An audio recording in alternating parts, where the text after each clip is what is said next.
Legendary discounts made Johnson City Toyota #1, and this month our discounts are huge with savings up to $5,600 on new Toyotas. Camrys are discounted up to $3,800, so ready, set, go to Johnson City Toyota and get your savings today.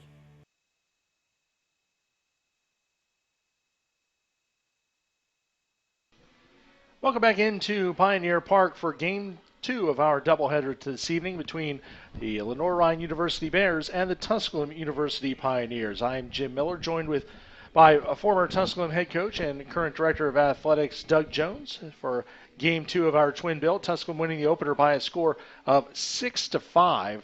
A two-run home run by Bradley Evans in the bottom of the seventh inning, giving Tusculum the lead for good.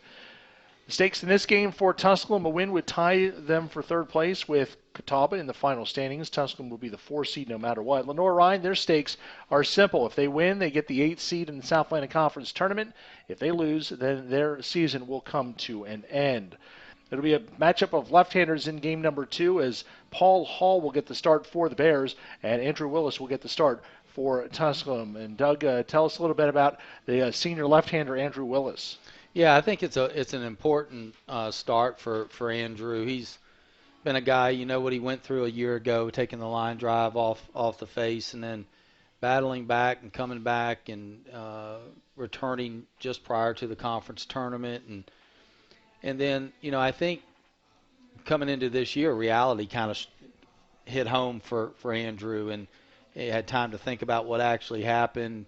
I think went through some struggles because of that, had some good outings, and then, you know, had another scare a week ago with the line drive back up the box. And so I think a lot, you know, this start could be really important for Andrew to get off to a good start and show good command and build some confidence again prior to going into the conference tournament where he really came up big for us a year ago. So I think it's important. He's a 3-pitch guy, and when he's on, he can throw all 3 pitches in any count and has some deception with that delivery. So really anxious to see how Willie does tonight, and his last opportunity to be on that mound, and has given so much to this program, and you won't find a better kid on the planet than Andrew Willis. So really hoping that he has a good outing for us tonight.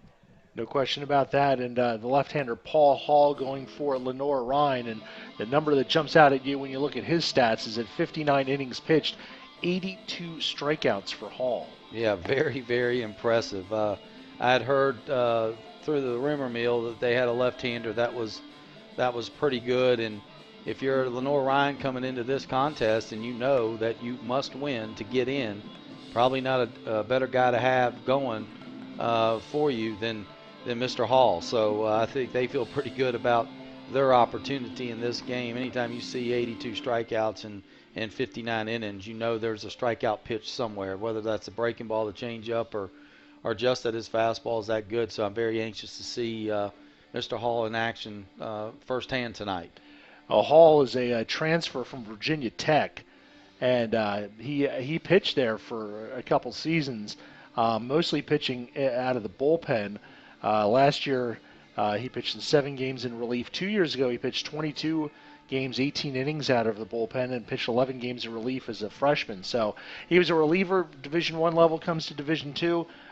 He's been a starting pitcher for them. This is his 12th start of the season, and a guy who's kind of been slotted in as the number 3 starter. Yeah, and obviously that says a lot. If he was good enough to go pitch in the ACC, then you expect him to be quality. So it'll be an interesting matchup tonight.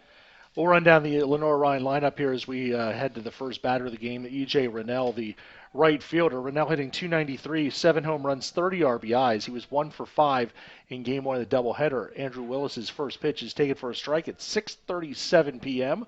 And the game time temperature, a very pleasant 73 degrees, sunny skies, no clouds in the sky tonight, and we'll have a beautiful evening for baseball here at Pioneer Park as Rennell swings and misses strike 2. The rest of the lineup largely the same for Lenior-Rhyne as Grant Fuller will bat second in center field. Matthew Freeman, the DH, bats third.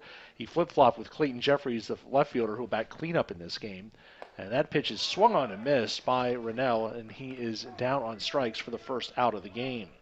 Rest of the lineup, Austin Reed will catch game number 2, and he'll bat fifth. Will Jones, the shortstop, hits 6. Alex Reynolds at first base bats 7th. Hunter Jackson, the third baseman, hits 8th. And Corbin Watson will play second base and bat 9th for the Bears against Andrew Willis, the lefty, 2-4 with a 5.21 earned run average. His second start of the season, his 18th appearance overall, as Fuller fouls that pitch away. 38 innings, 36 hits, 22 earned runs, 21 walks, and 41 strikeouts this season for Andrew Willis, the left-hander out of Knoxville. And again, making his final appearance on this mound here at Tusculum High School, the 6'2", or Tusculum University, the Gibbs High School product, 6'2", 175 pounds. As that 0-2 pitch to Fuller is taken for a ball, 1-2. Fuller hitting .276, a home run, 24 runs batted in. He was 0 for 4 in Game 1 of the doubleheader. Yeah, good start so far here by Andrew, showing good command to the first two hitters here. Pitch is chopped to second. Martin to his left. On to first in time for the out as Fuller was busting it down the line. 2 down here in the first inning. Yeah, Fuller can really scoot and get out of the box really well and gets down the line. You can see that young man can put pressure on the defense a lot by just putting the ball in play. Willis's only start of the season came at Mars Hill back on March 11th. He pitched 3 1/3 innings, allowed 5 hits and 5 runs, walked 6 that game, and struck out 2.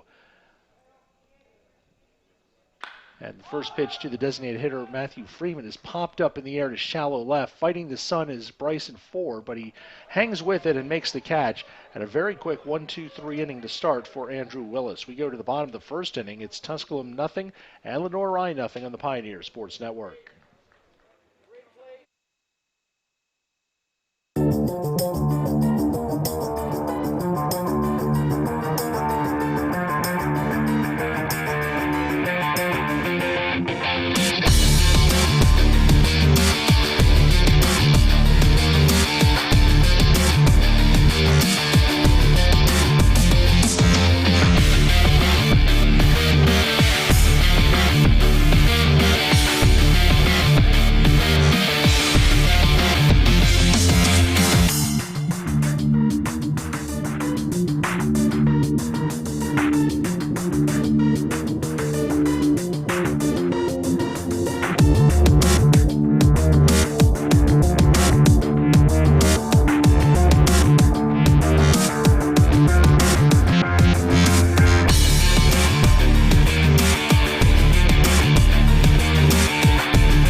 Bottom of the first inning here at Pioneer Park, and it's the left-hander Paul Hall making the start for Lenior-Rhyne. Hall, a 6 foot, 190-pound senior out of Norfolk, your old stomping grounds. Went to Maury High School. Yeah, very familiar. And then Virginia Tech for 3 years. Hall making his 12th start of the season, 13th appearance overall, 5-5 record, a 4.88 earned run average, 59 innings, 51 hits, 32 earned runs, 39 walks, 82 strikeouts, and a .227 opponent batting average for the lefty Paul Hall. Tusculum's lineup in Game 2 is pretty much the same as they ended Game 1. Jaden Stiegel at third base leads off. Dalton Martin at second base hits second. Bryson Ford, the shortstop, hits third. Nate Montgomery, the first baseman, bats fourth. Jarrell McDade in left field bats fifth. Bradley Evans, the designated hitter, bats sixth. Chase Wollenweber, the catcher, hits seventh. Zach Finchman, right field, bats eighth. And Seth DeHaven in center field, batting ninth for the Pioneers here in Game number 2. Dave Mabe is calling balls and strikes in Game 2. John White at first base and Bill Williams at third base for the Pioneers in Game number 2. So Jaden Stiegel will come to the plate here for the Pioneers to lead off the bottom of the first inning, batting .286, a home run, 15 runs batted in. Stiegel in Game number 1 was 1 for 5. Facing Hall. Must be something about the last name Hall in strikeouts, because Charles Hall has been one of the top strikeout guy in the nation this season. Yeah, and I'm watching Mr. Hall here, and you can see that the ball comes out of his hand pretty good. Bit of what we call a head snapper. A lot of action with that head, so you can see maybe where he might lose the strike zone on occasion. 2 balls and no strikes to count to Stiegel. The pitch is outside for a ball, 3-0. However hard Hall throws or whatever he does, he short lefty stigma that he's got to overcome. It's a tough go. With scouts looking for guys who are 6'3" and 6'4", and when you look at a guy like Tim Hardy, who was 6'7", and he got drafted because he's 6. The only short lefty that I can ever remember being successful, well, I mean, there have been others, but Placido Torres is the first one that comes to mind. Yeah, Placido was a special guy. The ball really exploded out of his hand, and good discipline right there by Stiegel to draw a walk to kind of lead off the game here. And hopefully, as the leadoff guy, what you hope is force him to show you as many pitches as he has. And of course, didn't really see the breaking ball there, but you can at least see how the fastball comes out of his hand. Dalton Martin batting, 382, 8 home runs, 47 runs batted in. The first pitch to him is taken for a strike. Martin in game number 1 was 1 for 4 with 2 runs scored. He also knocked in a run and stole a base. Martin now with 49 walks this season, also 16 stolen bases. Hall against lefties this season, holding them to a .214 average, 6 for 28. The next pitch is taken for a strike. Now remember, at the end of game 1, with the lefty La Rosa on the mound, Stiegel was on first base and had a chance to see his move a little bit, and so maybe there's some carryover in game number 2, having seen a lefty out there. Or am I thinking completely different? I think Stiegel got on base. Or no, it was DeHaven that got on base. Yeah, that's right. It was DeHaven. Yeah. And I'm watching Mr. Hall here. He hasn't really looked at the runner yet, so that either tells me he's a predetermined guy or something, because he really has not even glanced over. Just strikes out Dalton Martin on 3 pitches. So there's 1 out here in the first. And the batter is Bryson Ford, the shortstop. Ford hitting .333, 3 home runs, 44 runs batted in. Ford in game 1 of the doubleheader for the Pioneers was 0 for 2 at the plate. He was hit by a pitch twice. He bunts this one back to Hall. He's off the mound quickly. His throw to first is in time for the out. Moving up to second base is Stiegel. Yeah, Ford trying to bunt for a hit there. He'll maybe get credit for the sack there. Just not a really good angle. And, a lot of times against that left-hander, the push is much better than the drag. Because typically that left-hander may fall towards the third base side. And it came right off. He was able to come right off the mound and make that play. So check and see here if that's going to go down. I have a feeling that will probably go down as a sacrifice. And in any case, Stiegel's now in scoring position with 2 outs for Nate Montgomery, who knocked in 3 runs in game number 1. He was 2 for 4 in the game, and Ford does get a sacrifice. First pitch to Montgomery is taken for a strike. Montgomery batting at .346, 3 home runs, 40 runs batted in. Yeah, good location there on the 0-0 fastball too. Montgomery was able to tie him up inside, so Nate's looking for something middle away here that he can stay inside of. 1 strike to count to Montgomery. Hall's pitch. Swing and a miss, strike 2. Yeah. Again, ties him up inside, so you can kind of see that's what the scouting report is against Montgomery here. So needs to make an adjustment here, kind of shorten up, hopefully put something in play. The ball's in 2 strikes to count to Montgomery, with Jarrell McDade, the left fielder, waiting on deck. Shadows creeping across the infield. Now Hall steps off.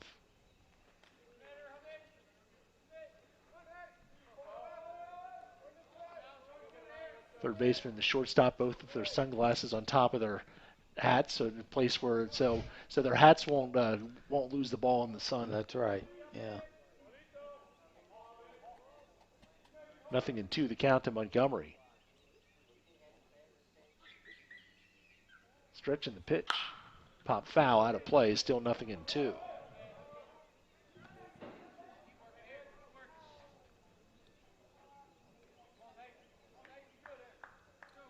The ball's in 2 strikes to count to Nate Montgomery.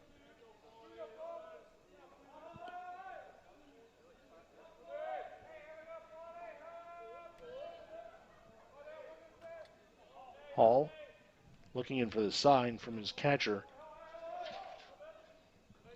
Reed in the pitch. Swing and a miss. He got him on the breaking ball. And Hall with his second strikeout.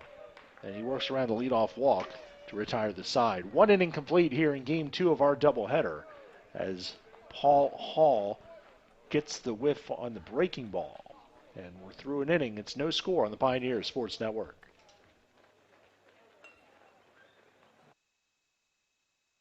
Legendary discounts made Johnson City Toyota number 1. And this month, our discounts are huge with savings up to $5,600 on new Toyotas. Camrys are discounted up to $3,800. So ready, set, go to Johnson City Toyota and get your savings today.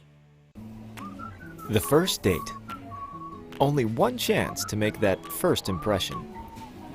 Don't worry, this might be new for you, but Ingles has been there before. From flowers to the freshest ingredients, we have everything you need to put your best foot forward. I'm so sorry. Remember, you can't get to happily ever after without once upon a time. Wow, funny running into you. Ingles, all the ingredients for family. Top of the second inning here at Pioneer Park with Tusculum and Lenior-Rhyne scoreless. That'll be the middle third of the lineup for the Bears, with the left fielder Clayton Jeffries leading off. Jeffries hitting .380 on the season, a home run, 48 runs batted in. Jeffries was 1 for 5 with a run scored in game 1 of this doubleheader. Facing lefty Andrew Willis, who retired the side in order in the top of the first inning. First pitch is taken low for a ball, 1-0. This is just Willis's third career start. He's made 32 relief appearances in his Pioneer career 4-4 record, a 4.29 ERA. The next pitch is in there for a strike. It's 1-1 strike to count to Jeffries. Yeah, really important, I think, for Andrew to develop or establish command of all 3 pitches here, which he's very capable of doing. But you can tell this, if the Pioneers are going to come out on top of this one, it may be a low-scoring affair. So it's all about matching zeros. That one's hit to short. Ford has it, his throw on target, and Jeffries is out, 1 down in the second inning. Jeffries put a good swing on that pitch, got an elevated fastball and stayed right with it and hit it well right at Ford. A couple of hops, and Ford's throw across was on target that time for the first out. So it'll bring up Austin Reed, the catcher. Reed came in for defense in game number 1. He did not bat. He's .308 hitter with 2 home runs, 13 RBIs, his 15th start of the season. Strike 1 to Austin Reed. Notice that Willis works about as far to the third base side of the rubber as you possibly can. Is that something that Coach Ireland worked with him to develop? How did that come about? Yeah, I mean, and it's so weird. And, of course, left-handed pitchers tend to be a little weird anyway.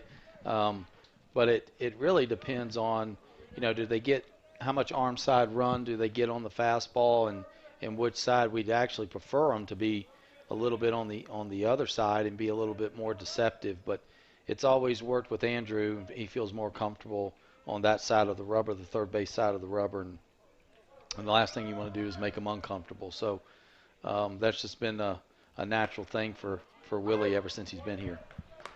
Ahead the count now, 1-2 strikes to Reed. And this is just a 7-inning game, game 2 of this doubleheader. 1-2 pitch just off the plate as he tried to back that one in. Actually, the count now 3 balls and a strike. Not sure. It doesn't look like it is 2-2. Yeah, Mr. Mabe's going to give that pitch there on the outer third.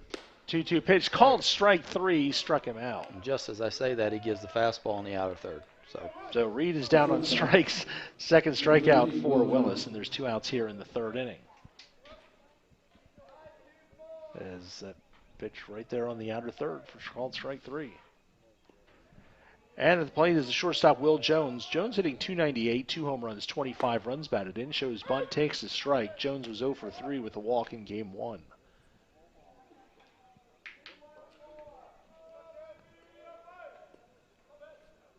Willis. It's a sign from Willenweber. His 0-1 pitch. It's hit in the air to right center field. Fincham has it lined up, and he makes the catch for the out. So 6 up and 6 down For Andrew Willis, second straight game, the Pioneers' starting pitcher has retired the first 6 batters. We're through an inning and a half. Lenior-Rhyne nothing, Tusculum nothing on the Pioneer Sports Network. It's fine. It'll be okay, okay? Nobody cares about the flowers. Who needs flowers at a wedding? At Ingalls, we know that the best of plans don't always go according to plan. My best friend's getting married today and the florist never showed. That's why we're always there when you need us. What are their colors? Purple and cream. With smiling faces and helping hands. No one cares. No one cares. You will look great. Flowers are not important. And where is Holly? Have you anyone seen Holly? And although life will be predictably unpredictable, Let's get you to that wedding. a curveball is that much more satisfying I got the flowers! when you knock it out of the park. Oh my gosh, it's awesome! So when the plan goes out the window and improvisation becomes the order of the day, just remember, that's where the best of memories are made. All right, they're ready for us. True story. Ingalls. All the ingredients for family. You go to the bottom of the second inning here at Pioneer Park. No score between Tusculum and Lenior-Rhyne. Neither team without a hit as of yet. And it'll be McDade, Evans, and Woolenweber batting for the Pioneers here in the second inning against left-hander Paul Hall. Jarrell McDade hitting .283 on the year, 4 home runs, 47 runs batted, and he's tied for the team lead in RBIs with Dalton Martin. McDade was 1 for 4 with a run scored and a stolen base in Game 1 of our doubleheader.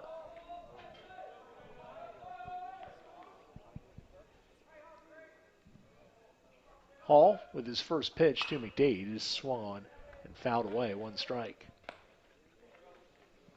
Good life on the fastball for Hall. It's going to be interesting to see what kind of adjustments here that the Pioneers can make against him, because he has shown a pretty good breaking ball as well. 1 strike pitch to McDade is taken low and in for a ball, 1-1. McDade, the senior out of Magnolia, Texas, by way of Tyler Junior College. Of course, he played here in the NJCAA Division III World Series a couple years ago. This one is popped foul. It's drifting out of play and towards the tarp. Actually, Reynolds had a chance at it, but it looked like it landed either on the tarp or on the brick, and Reynolds is a little shaken up. Yeah, great effort there, but obviously banged his elbow or arm right there on that brick wall, trying to lean over and make that catch. Just a tremendous effort on his part. Yeah, he reached out right across the brick and probably scuffed his arm pretty good, his forearm on that brick wall. The ball landing in the first row and bouncing back. So 1 ball and 2 strikes to count to McDade.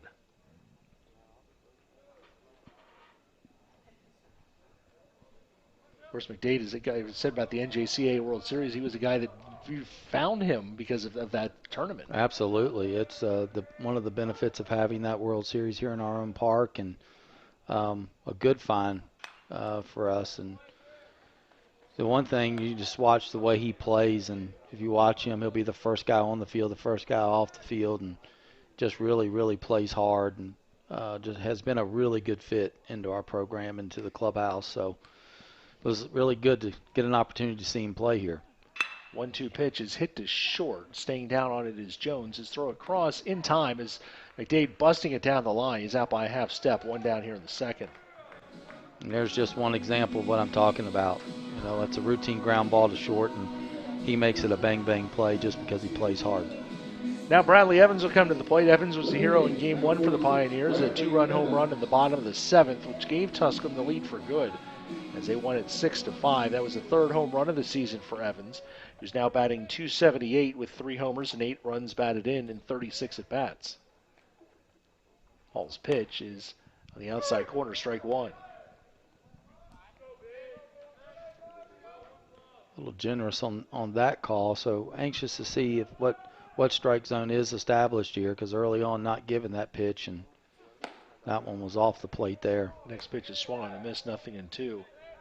Evans, a senior out of Polkville, North Carolina, listed at 5'10", 215 pounds, which... Yeah, he must have filled that out. The 0-2 pitch is called strike 3, and down goes Bradley. And any guy who answers to Biggie, that's but he's out on strikes for out number 2.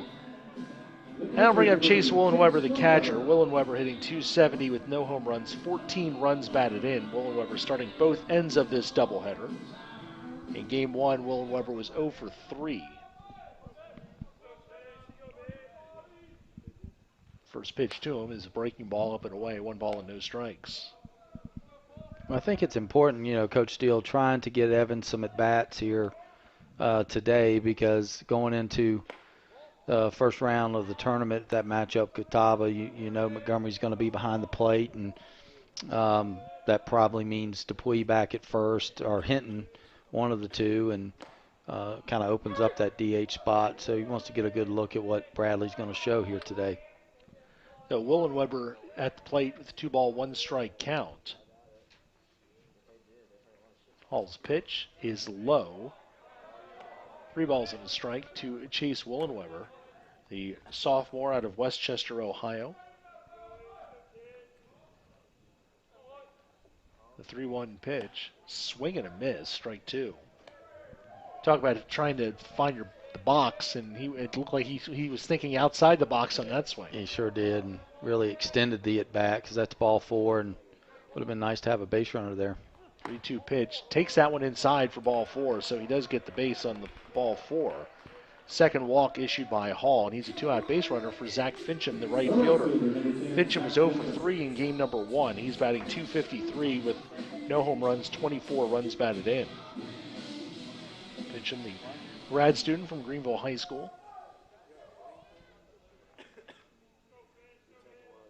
As the outfield shifts to right center field, they're definitely going to play him the opposite way. Yeah, good at bat by Finch in his last at bat when he lined out to second. So goes after the first pitch here and pops it up to first base, and Reynolds makes the catch, and this side is retired. A 2-out walk and nothing else for the Pioneers in the second. We go to the third, no score between Tusculum and Lenior-Rhyne on the Pioneers Sports Network. Family. Food's here! What's it mean to you? You got lunch. To us, it means the people you care about, look out for, and yeah, love. Even if you'd never let them hear you say it. Hey, you're eating hummus? What's wrong with hummus? Here at Ingalls, we have everything you need to gather around the table and give each other a hard time. Because that's what families do. Ingalls. All the ingredients for family. Hello, my name is Jacob Fate, and I'm the Dean of the College of Business at Tusculum University. I'm proud to share with you that the programs in the College of Business received accreditation through ACBSP in December of 2018. The Accreditation Council for Business Schools and Programs accredits business schools and programs worldwide. This accreditation elevates our programs to the top programs worldwide.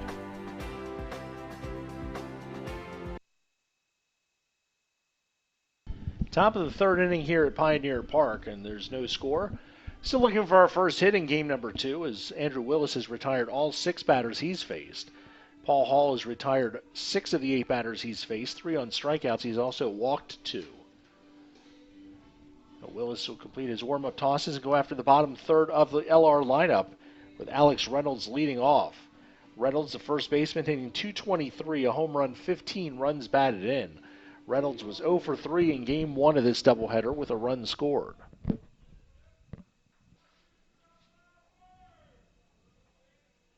So it'll be Reynolds, Jackson, and Watson here in the top of the third inning. The first pitch to Reynolds is taken for a strike. 1 strike the count to Alex Reynolds. Willis's next pitch is up and away for a ball, 1-1. Willis really trying to establish the changeup and the breaking ball, and through the first 2 innings has done a really nice job of that. The 1-1 pitch, swing and a miss, strike 2. Yeah, good changeup there. And when you can do that, when you can establish your secondary pitches like that, it makes the fastball look even better than it really is. 1-2 the count to Reynolds.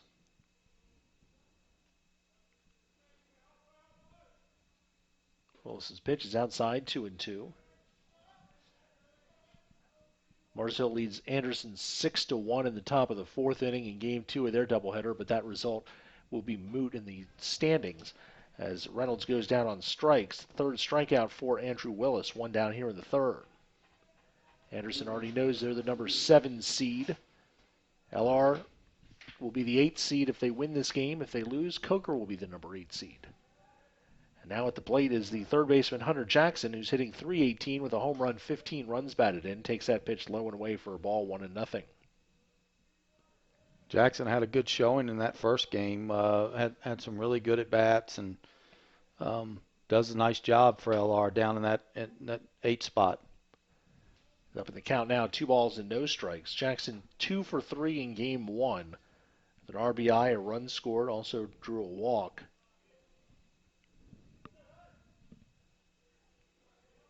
Willis winds in the 2-0 pitch. It's outside, 3-0.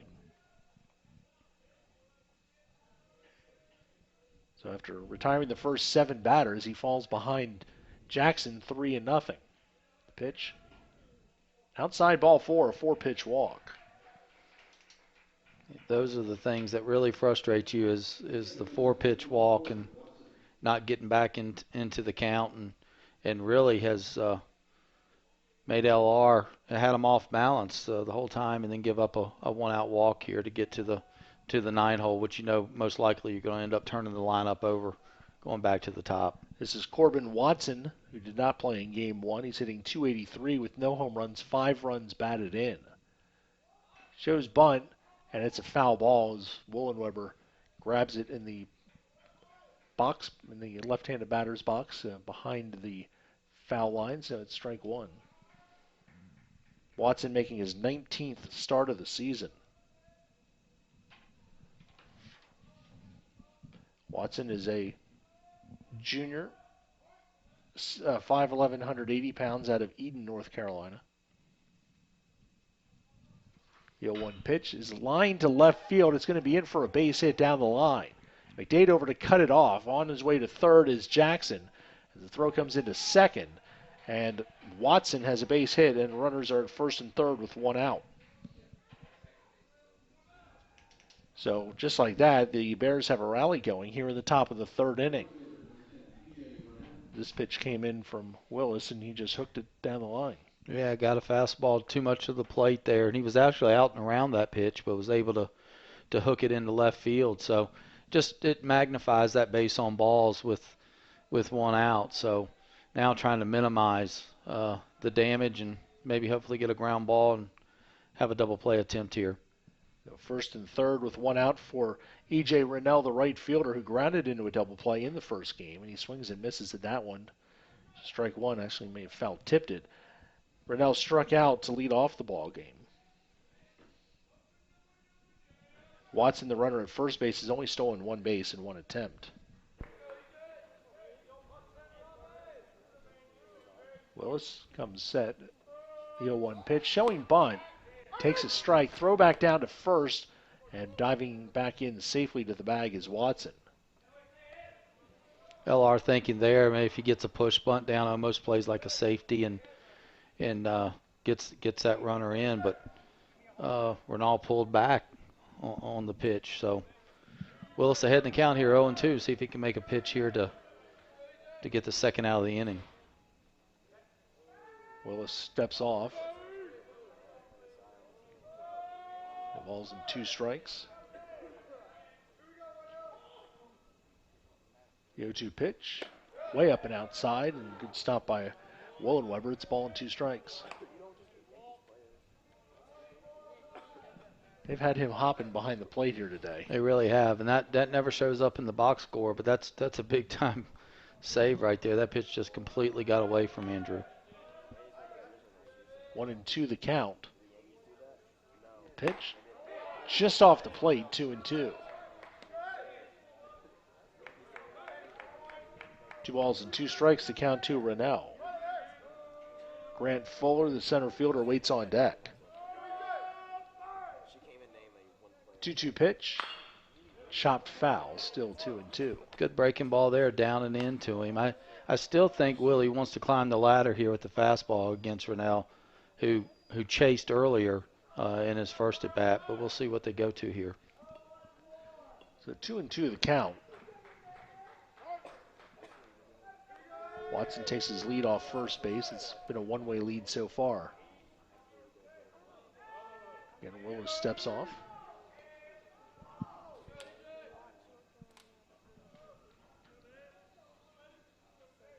Stretch by Willis, and the pitch popped foul right side, giving chase Montgomery, but it's going to land in play, but not playable. Nobody could get to that one. And still 2-2 to E.J. Rennell. Yeah, Willis went back to the fastball there, but probably not the location he wants to throw that. That got a lot of the plate, and so he's got a couple of options here. He could go back with the fastball, or maybe even mix in the changeup here. So we'll see. 2-2 the count holds to Rennell. Stretch by Willis. 2-2 pitch. Swing and a miss. He got him. Yeah, I think he went with that changeup down. Yep. And good location on that, and had him off balance here. Yeah, got him with the changeup. Had him kind of lunging at that pitch, and Rennell is out on strikes for the second time. Fourth strikeout of the game for Willis, and now he can go after the center fielder Grant Fuller, who grounded to second his first time up.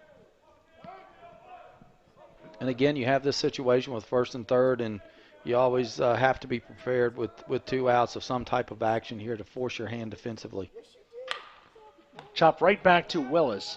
He'll step and throw and retire the side. He gets out of trouble without allowing any runs. No runs, a hit, and 2 left. Middle of the third. It's Tusculum and Lenior-Rhyne scoreless on the Pioneer Sports Network.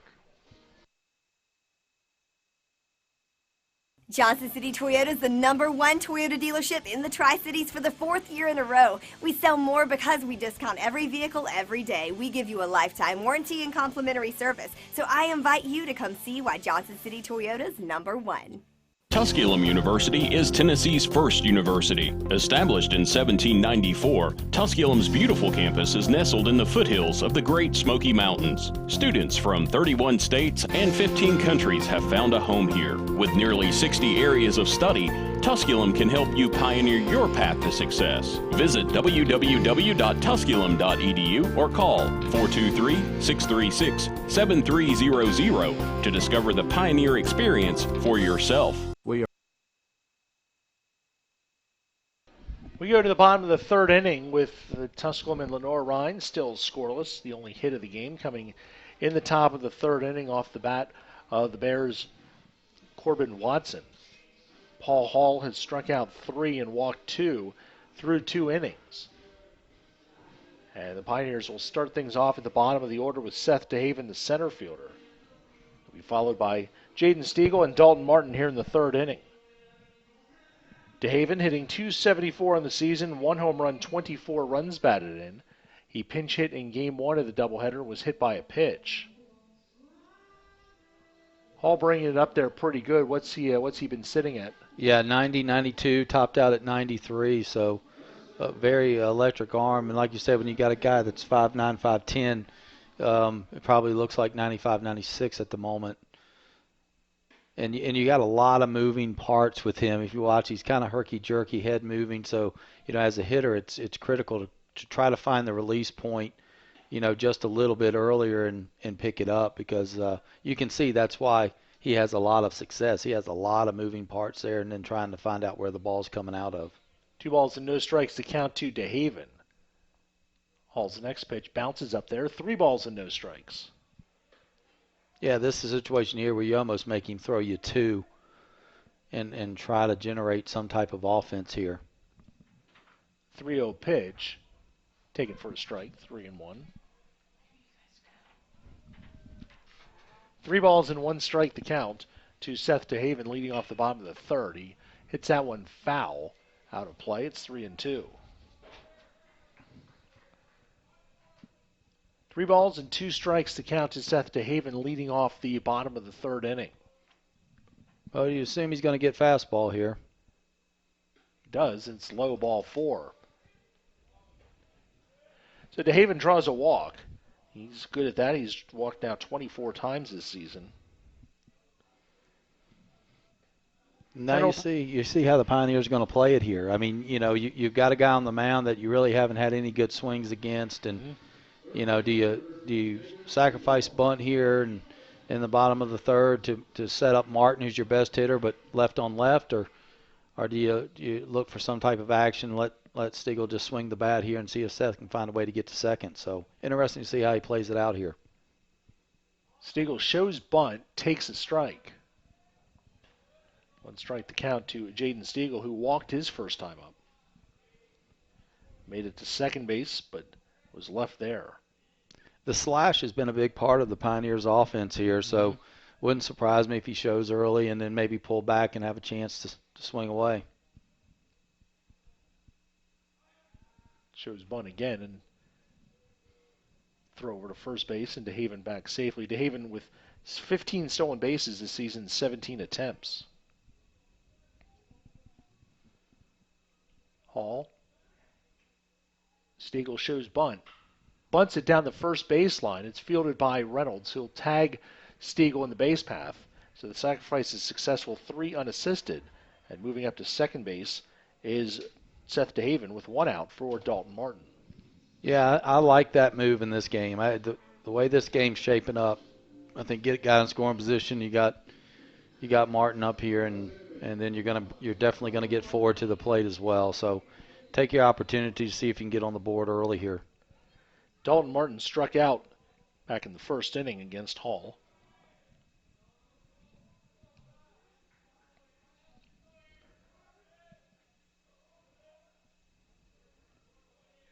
Hall gets a sign from the catcher Reed.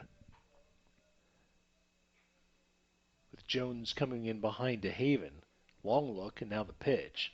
Breaking ball inside, ball 1. Pitch looked pretty good, so must have been up or in. I'm not sure.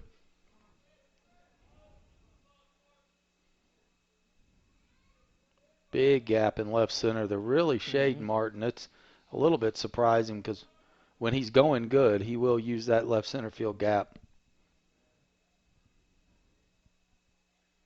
The 1-0 pitch hit foul to the screen. 1 ball and 1 strike.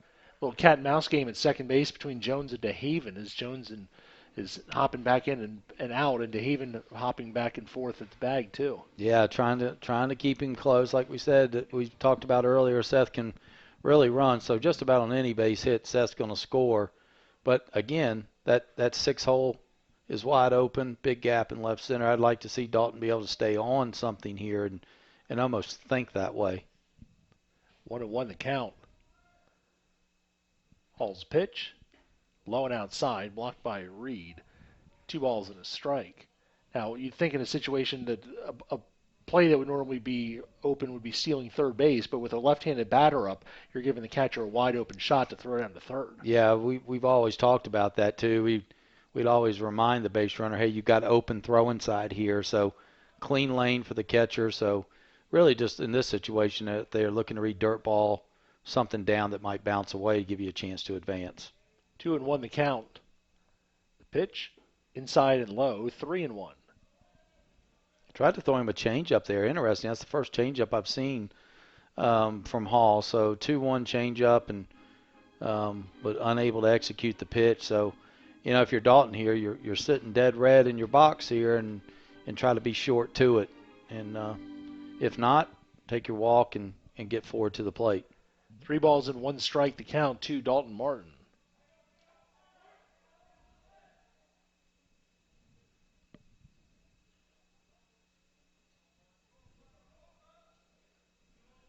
Hall, the high set, 3-1 pitch.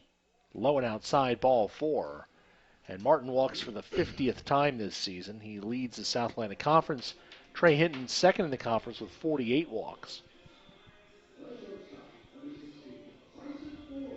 So Bryson Ford will come to the plate with runners at first and second and 1 out. Now a double steal is definitely on the plate here if the thinking is get them over that way and then have Ford hit a sac fly somewhere. Yeah, you can open up the playbook here. It's Ford typically handles the bat pretty well. You could hit and run in this situation. You could do a lot of things, and I think the key for the Pioneers here is to continue to drive pitch count, make Hall throw pitches and establish the strike zone and not go out of it. And so you got some options here, and see how they choose to play it.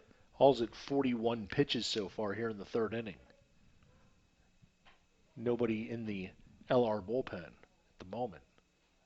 Runner goes from second, and the throw down is going to be late, and DeHaven steals third, and Martin follows up behind him and steals second. You called it, Jim. That's in a great job by DeHaven at second, because Hall went one look, and then went right to the plate. So Seth was able to get a great jump, and as a trail guy there, it's a little bit tricky because you don't know if he's running. That was not called. That was Seth on his own.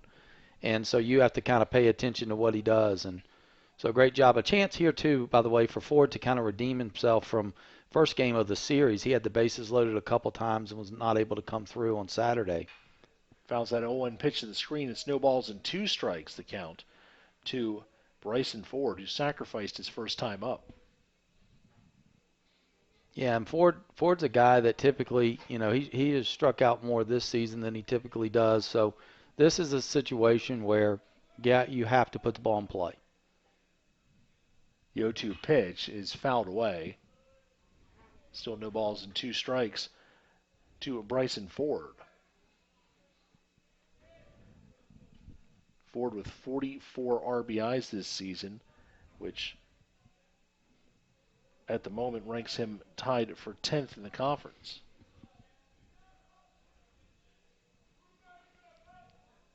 Nothing in 2 the count. He stayed with fastball so far here. I wouldn't be surprised if he goes a little something off speed here. 0-2 pitch. Yeah. Breaking ball, and it's low, 1-2. It's breaking ball down. Good job by Ford. Good recognition there. But if Ford's going good, this is a situation where he hits a ball to the right side. He stays inside of something, and that's when he's getting closed and back square to the baseball. And so if he can stay on something here, and get something to the right side and get a run in here. 1-2 the count to Ford with runners at second and third, 1 out. Hall's pitch, fouled away again. So Ford hanging in there, a ball and 2 strikes. Yeah, have to be on time for fastball. There's no doubt about that. When it's coming out 92, 93, got to be on time for that, and that's what makes it so difficult if he does throw that breaking ball. But you're really sitting one and then looking for something up on the breaking ball. Stretch by Hall, the 1-2 pitch. Checked his swing. They say he went. Or, no, they say he did not go. And he pointed at Ford. I thought he was going to call him out on the swing, but he didn't. Let's see here on the pitch. I don't think he went. No, I don't either. But then he points at him. Yeah, the home plate umpire kind of mechanically got out of whack there. He should just be pointing to asking for help first. But you're right. He was pointing to call him as he went. Yeah. 2 balls and 2 strikes to count to Ford. Pitch, low and away, 3-2. It's a good job, and on that check swing, that's a pitch that Ford has really struggled with in his 2 years here. He has a tendency to go above his hand and kind of chase that fastball up. So 3-2 the count with the base open.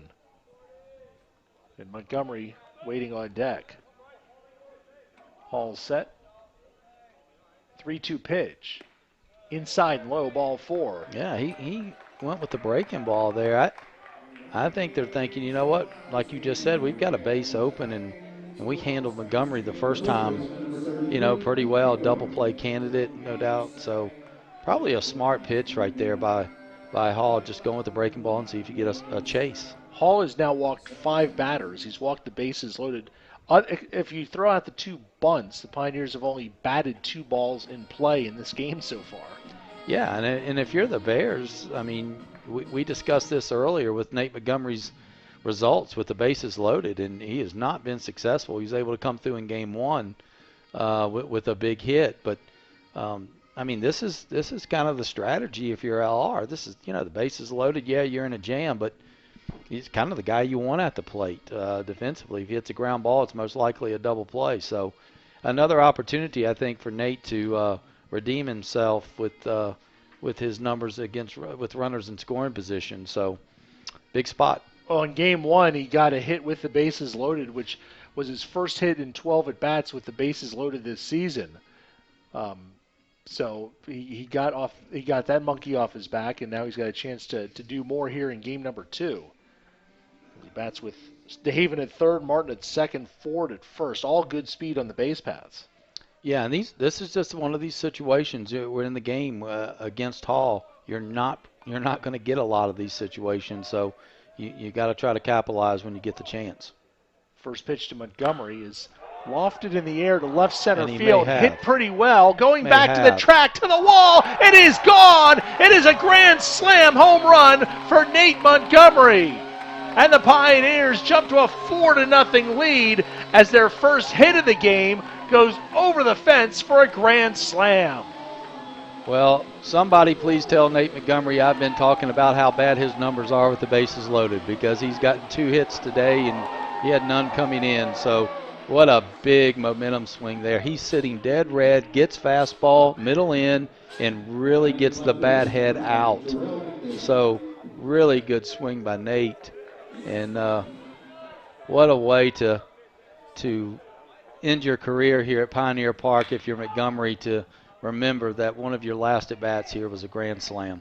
That's Jarrell McDade at the plate, and he fouls that one way down the right side, 1 strike. So another grand slam for the Pioneers. I know Dalton Martin had one earlier this season, and have to look and see at the other numbers about slams, but that one was hit pretty good by Montgomery. That is I believe his 4th home run of the season, if the numbers are correct. They are. That is his 4th home run. Now 44 runs batted in for Nate Montgomery, and the Pioneers lead it 4-0, which makes some folks heading back to Hartsville, South Carolina, pretty happy right now, as Coker needing a Lenior-Rhyne loss to get into the SAC tournament.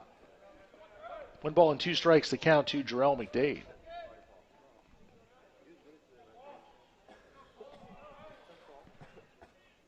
One-two pitch from Hall is chopped to short. Fielded by Jones. Throw across is in time for the out, and that's the second out of the inning. So McDade is grounded out twice to shortstop. And Bradley Evans will come to the plate. Evans struck out looking his first time up.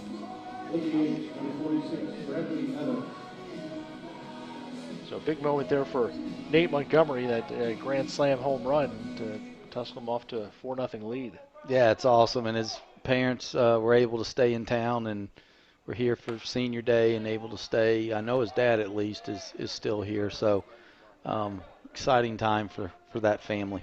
No doubt. As the Pioneers lead at 4-0, as Evans fouls that pitch up the screen. 1 ball and 1 strike. So eventually the walks are going to kill you, and they did there. And so Hall with the 5 walks, and now 3 of them have scored courtesy of that grand slam. Yeah, it's they're hard to overcome, and Pioneers have done a good job of driving pitch count. When you face a really good guy, that's one of your goals you always have, is forcing him to throw pitches and hopefully take advantage of a mistake here and there. And obviously Montgomery got an 0-0 fastball and got his arms extended, so really made Hall pay for those base on balls. 1 ball and 2 strikes to count to Bradley Evans. The windup by Hall, and the 1-2 pitch. Just off the plate inside, 2 balls and 2 strikes.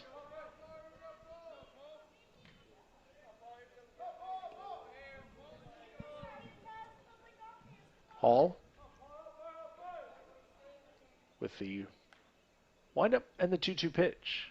Breaking ball is hit to right center field. That's going to find open spaces, and it'll drop in for a base hit. Evans makes the turnaround first. He's on his way to second as the throw comes in from Fuller. It's a stand-up double for Bradley Evans. That's his second 2-base hit of the season, and he is a 2-out base runner here in the 3rd. Great job here of Bradley, getting the breaking ball middle in, keeping his hands inside the baseball and going the other way, and that's something that he and I have talked about ever since he's been here, is being able to take this pitch, and you can see right there he keeps his hands inside that ball and gets it into right center instead of getting out and around that, and an easy rollover ground ball to short. So that's a good sign. He's hit 3 balls to the right side today. And he still has enough power to put it, to the warning track in right center field. Absolutely. The first pitch to Chase Willenweber is taken for a strike. Willenweber drew a walk his first time up.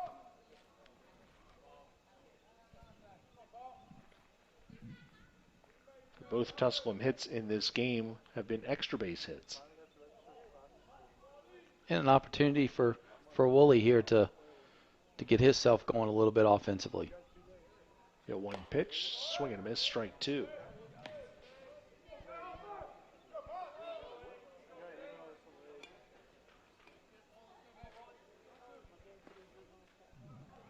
Nothing in 2 the count to Chase Willenweber.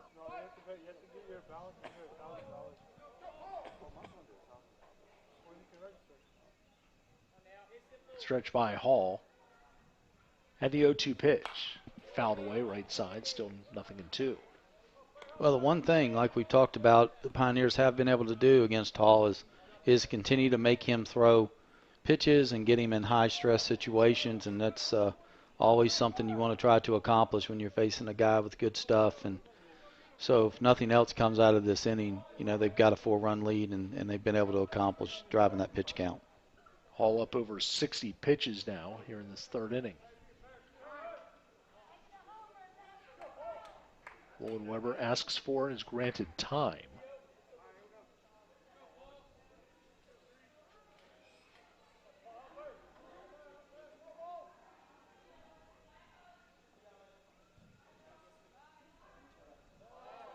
Now Hall drops the ball on the mound, and that's a balk. Yep, it's a balk, and Evans will get. Well, let's see. It's got to be a balk. Yeah. Yep, it is. Yeah. See it on here on the replay as Hall's on the rubber, and he drops it as he goes to put it in his glove. Yeah, you don't see that very often, no. But on occasion. So now Evans on to 3rd base. 1 ball and 2 strikes the count to Chase Willenweber.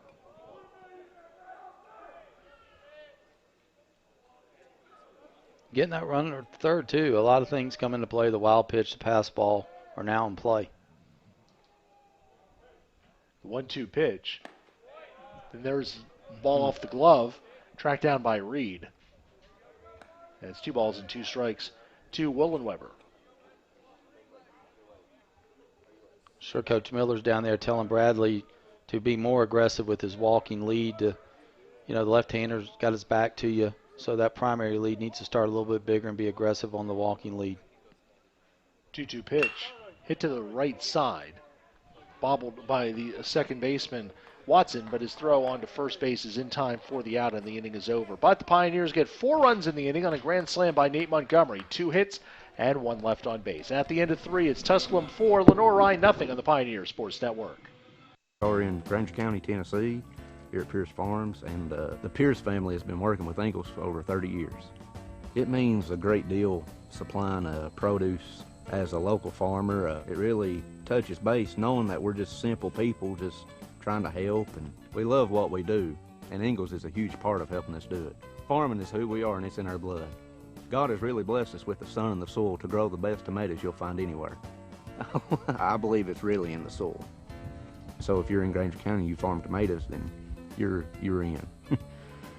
Just a great blessing on us to actually farm and be able to farm and to supply tomatoes to people. And Ingalls really cares about family farms like Pierce Farms, and they really care about their customers.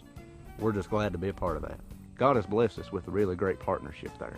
They make fresh local produce have real meaning for lots of people. I'm Shane Pierce, and this is my Ingalls story.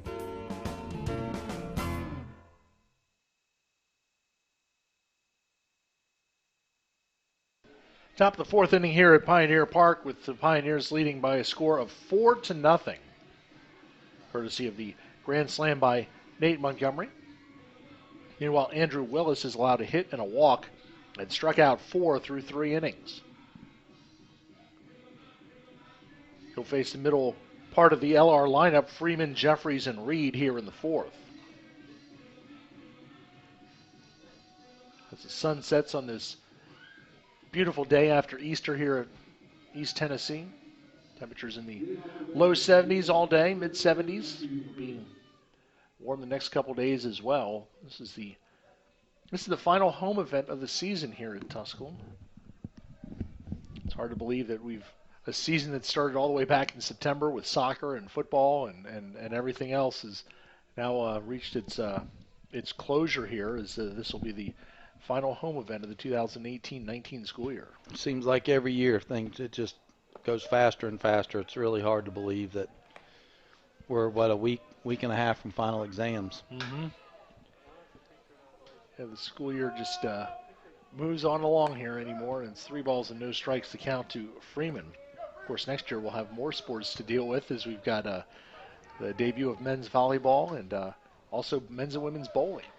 So we'll be able to bring you men's volleyball here on the Pioneer Sports Network, and that'll be it'll be different. It's a lot. I understand it's a lot different than women's volleyball. Yeah, it's a lot of times it's one volley and a put away, or so. We're excited to see the live action of men's volleyball on our campus and men's and women's bowling. So exciting time here around. 3-2 pitch to Freeman is taken for ball 4. That's the second walk given up by Willis. And Freeman is a leadoff base runner here in the 4th for the left fielder, Clayton Jeffries, who grounded to short his first time up. As the lights have been turned on here at Pioneer Park, as the entire infield is in the shade with the exception of that little bit around second base where the umpire is standing, that's coming in on through the concourse area. First pitch is low to Jeffries, 1 ball and no strikes. Middle infield looking to try and turn 2. Yeah, this is one of these situations where you worry a little bit because you know Willis sat over there in the dugout for a long inning, and then he comes out and issues the leadoff walk, and last thing you want to do is allow LR to get back into the game here. 2 balls and no strikes, the count to Jeffries, who's driven in 48 runs this season.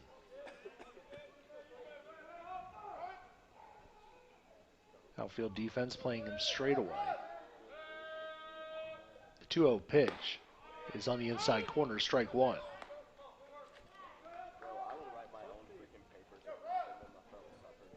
Two balls and 1 strike, the count to Clayton Jeffries.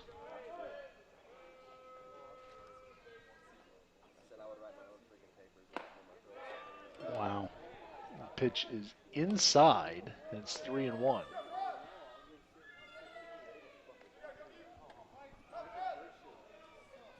Three balls and a strike, the count to Jeffries. The next pitch is in there for a strike. It's 3-2. Big spot right here for Andrew. He needs to force contact here, force a swing. 3-2 the count. Throw over to first, and back is Freeman, who still has not stolen any bases this season. But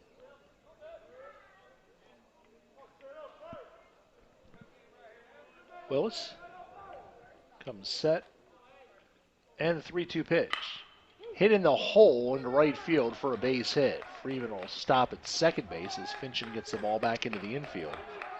And 2 men on, nobody out here in the 4th for the Bears. Jeffries didn't try and do too much with that pitch, just chopped one in the hole, and it's a base hit. And now 2 on and nobody out for the catcher, Austin Reed, who struck out looking his first time up. Makes you wonder here how the Bears will play. Do they, try to advance the runners here and get a couple guys in scoring position, or if they end up letting Reed swing away? Stretched by Willis. And the pitch, he does show bunt. He takes that one outside for a ball, 1-0. 1 ball and no strikes, the count to Austin Reed, the catcher.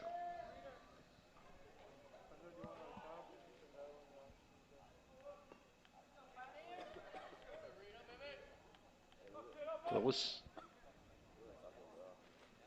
Next pitch outside, 2-0.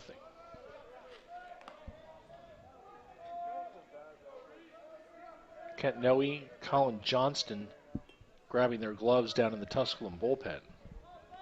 This is where you really need Andrew to lock back in and regroup and focus here. Your team just gave you a 4-0 lead, and you know, you lead off walk and leaves the 4-hole open, and you know, and Jeffrey's able to roll it through there. So, and then behind in the count here, needs to lock back in and focus here.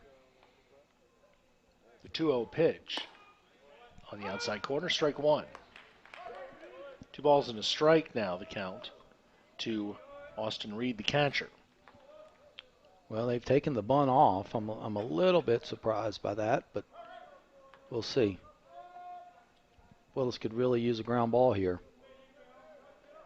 Middle infield pinching in the middle there. The chance for a double play ball if it's hitting the right spot. 2-1 pitch, swing and a miss, strike two.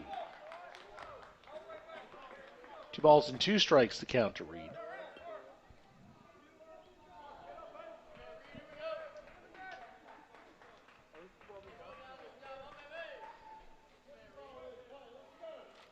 Willis has struck out 4 so far.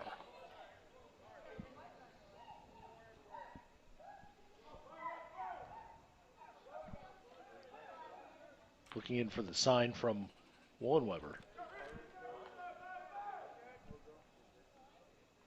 The 2-2 pitch. Hit foul to the backstop, still 2-2. Good battle here. Good battle. And, you know, whether or not Coach Allen and Willis are comfortable enough trying to throw that breaking ball down and in here, the changeup, a little risky to go full, but needs to make a quality pitch here. Willis with a stretch. 2-2 pitch. Swing and a miss. He got him. Went with the changeup. That's twice he's been able to go with that changeup and get a swing and a miss. So that's a good sign there. Shortstop number 13, Will Jones. Almost sounded like he bounced it up there based on the. Oh yeah, that was a bounce changeup, and he had Reed fooled. And a big first out here in this 4th inning. Yeah, good job by Wolenweber there, keeping the glove down in that 5-hole and making sure that didn't get through him and allow the runners to advance. The shortstop Will Jones batting. Jones lined out to right his first time up. The first pitch is low and in for a ball, 1-0. You can tell the philosophy against Jones, trying to make him hit the breaking ball. They've not been able to establish it very well against him, but they want him to have to hit something off speed. 1 ball and no strikes to count to Jones. The pitch is high. 2 balls and no strikes.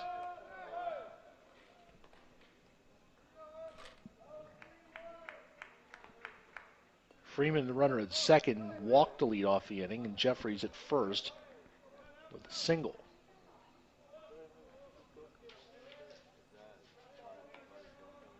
Willis comes to the set.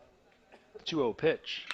Hit foul past third, 2 balls and a strike. And you can tell that's why, because you can tell Jones has some whip in that bat, and he wants to hit the fastball. So location, if we're going to throw fastball, is critical here. Willis needs to locate on the outer third and see if you can get a rollover out of Jones here. 2-1 the count.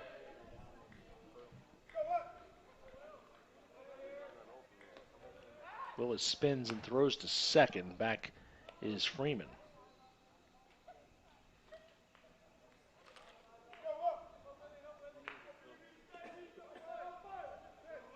Two and one the count.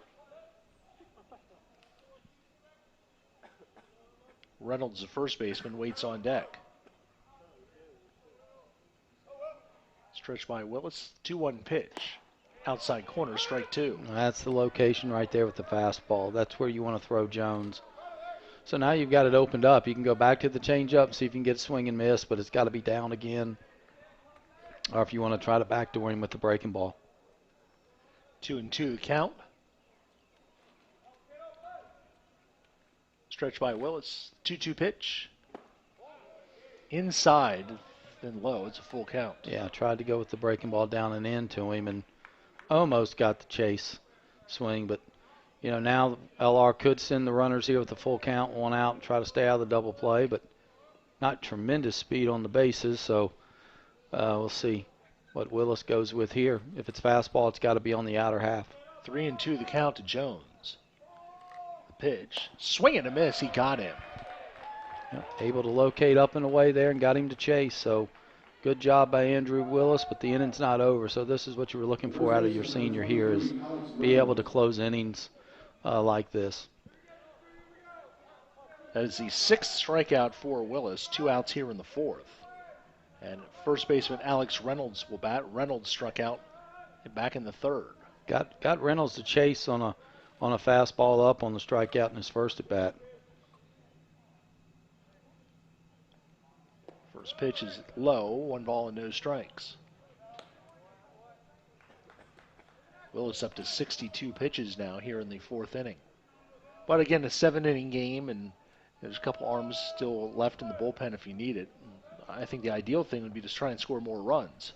Yeah, and if Willie could get you through this one and one more, you'd be very pleased with that, and then try to piece it together there on the back end. 2 balls and no strikes to count to Reynolds.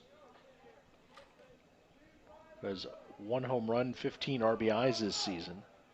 He came into this game with a .223 season average.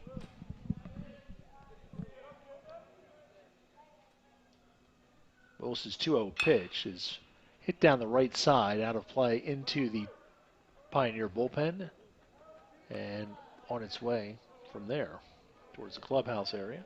2 balls and 1 strike to count to Reynolds. LR got their first 2 men on base in the inning, but have not advanced them past first and second.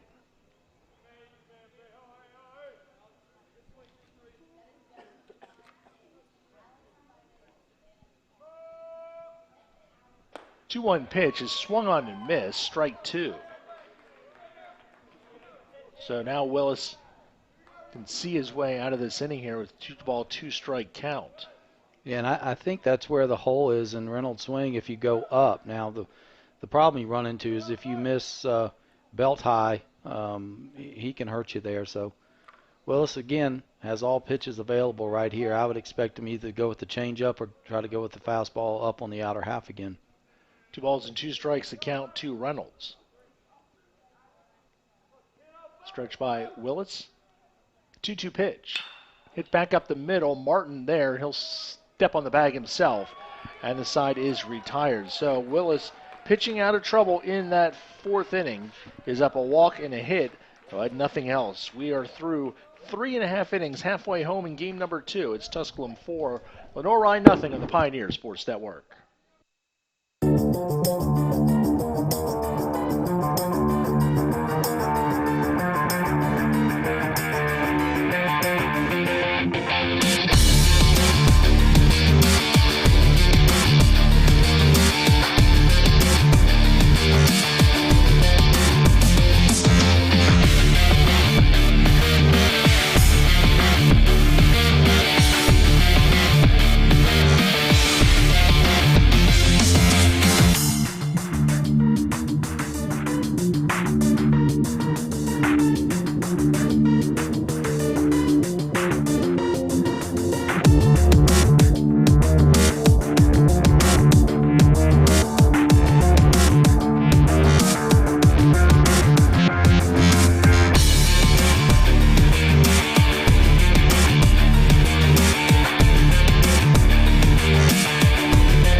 On to the bottom of the 4th inning here in game number 2 of our doubleheader. Paul Hall's still out there for the Bears after giving up the grand slam to Nate Montgomery in the 3rd. It'll be Fincham, DeHaven, and Sneagle due for the Pioneers here in the 4th. Both teams with 2 hits. LR's 2 hits were singles. Tusculum's 2 hits were a double and a grand slam. Hall winds in the first pitch to Zach Fincham is taken outside for a ball, 1-0. Hall at 66 pitches through 3 innings. He struck out 3, walked 5. 1-0 pitch is low, 2-0. Yeah, it's a good opportunity right here for Fincham to take a pitch here. Just make him throw a strike. We'll see what he does. 2-0 pitch, low and in, 3-0. 3 balls and no strikes to count to Zach Fincham leading off the 4th. 3-0 pitch, there for a strike, 3-1.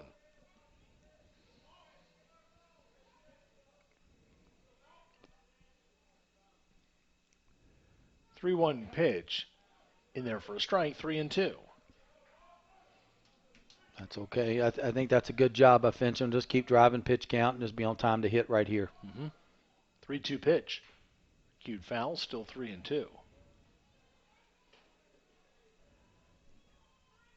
Ball shagger Garrett Goldberg on that one. He gets after those foul balls, but if that's your job, then you better get after it. That's right. He leads the nation in foul balls recovered.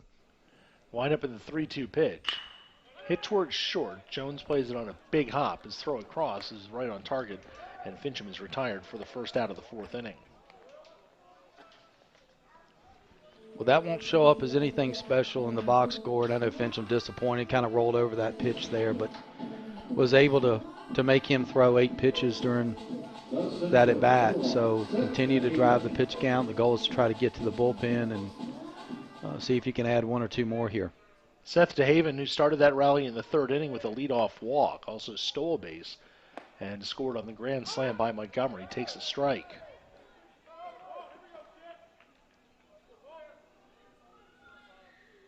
Hall with the windup, the 0-1 pitch. Swing and a miss, strike 2. 2 balls and 2 strikes to count to Seth DeHaven.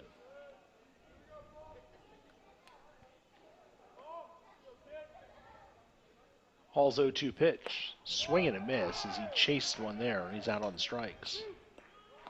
4th strikeout for Hall, 2 up and 2 down here in the 4th.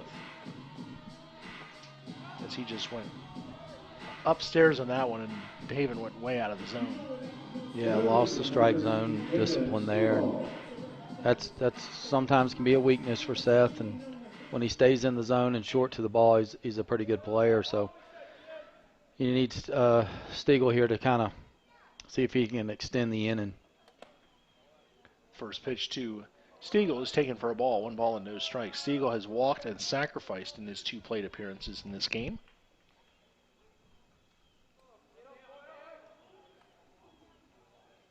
One-0 pitch, right in there for a strike, 1-1. 1 ball and 1 strike to count to Jaden Stiegel.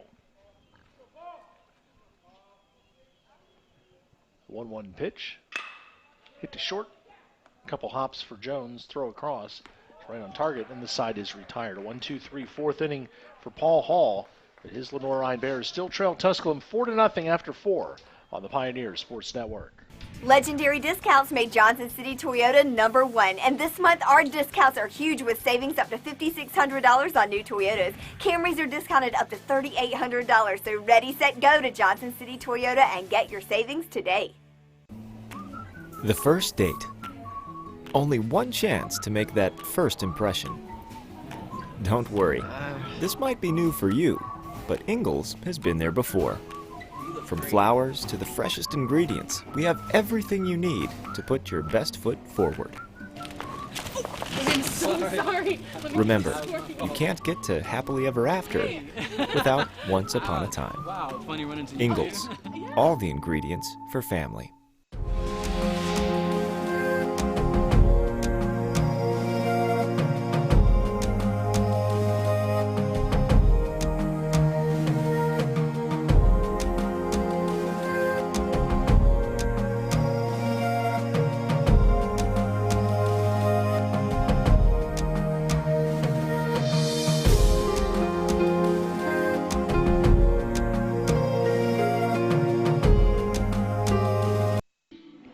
Top of the 5th inning here at Pioneer Park, and Andrew Willis back out there for another inning. He's thrown 67 pitches in 4 innings, struck out 6, walked 2.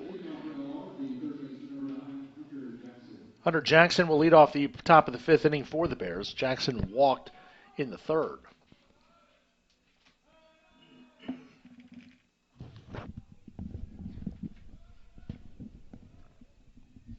Willis ready to go, and his first pitch to Jackson is right there for a strike. Well, if you're Coach Steele, I know you want to get this one out of Willis. If he can get you through this one, in an ideal world, probably want to get 2 out of him. But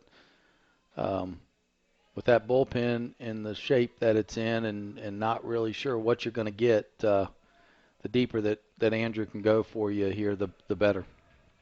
He's ahead in the count on Jackson. No balls and 2 strikes as Johnston and Noe continue to, they're actually playing catch with each other right now. The 2 pitch is popped in the air to shallow right field. Fincham has it lined up, and he makes the catch for the first out of the 5th inning.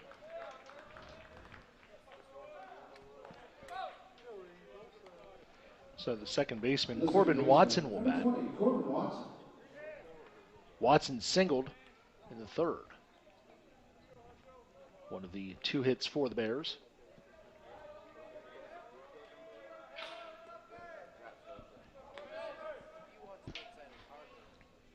Again, Lenior-Rhyne must win to get into the SAC tournament. If they lose this game, then Coker gets the 8th and final spot.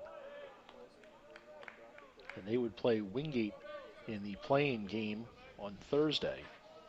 The other play-in game is set. It'll be Carson Newman against Anderson. That one's foul to the screen. 1 ball and 1 strike.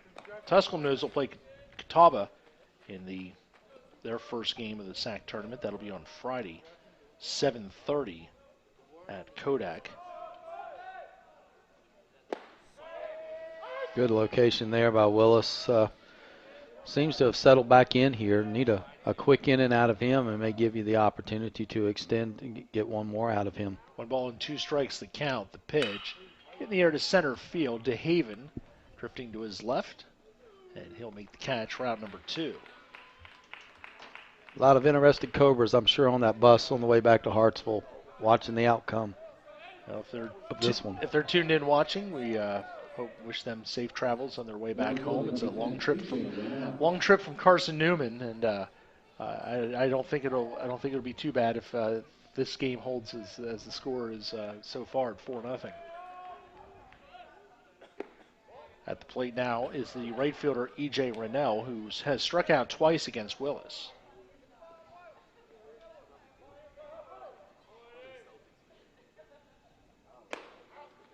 Two balls and no strikes to count to Rennell. No activity in the LR bullpen. As the 2-0 pitch is lifted foul down the right side, it'll go out of play. That's 2 balls and 1 strike to E.J. Rennell.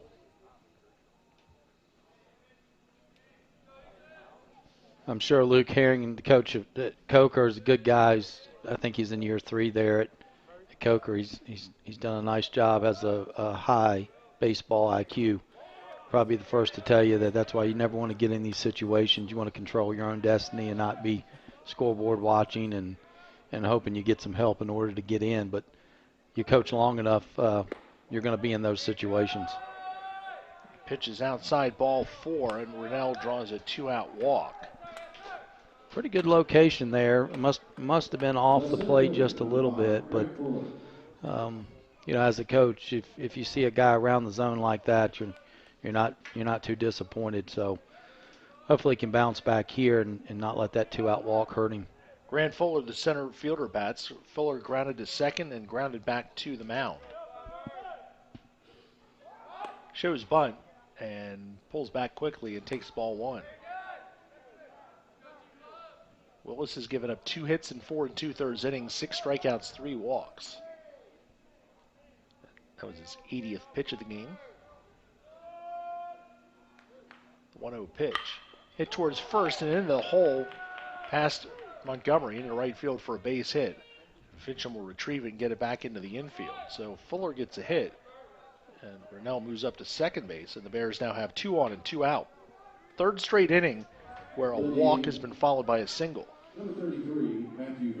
Yeah, and you keep pushing your luck in these types of situations, and So you hope to be able to work around it again. So the designated hitter, Matthew Freeman, will bat. Freeman has popped up and walked. Batting with 2 outs here in the 5th, and his team down 4-0. Willis's pitch, hitting the gap in left center field. DeHaven on the run. He looks up, and that ball is gone. A 3-run home run for Matthew Freeman. And just like that, it's a 4-3 game here in the 5th. Freeman's 6th home run of the season. RBIs 32, 33, and 34. And just like that, we got ourselves a ball game again. Yeah, I want to see this replay. I think it's a first pitch changeup. The left fielder, number 8. I believe it was a changeup in the middle of the plate, and boy, he took advantage of it. So that 2-out walk comes back to haunt you. So just like that, it's a 1-run game. 4-3. And Clayton Jeffries at the plate. Jeffries has grounded out and singled. Pitch bounces up there, 1 ball and 1 strike. So Freeman hits a 3-run home run here in the 5th. 1-1 pitch is inside, 2-1. 2 balls and 1 strike, the count to Jeffries.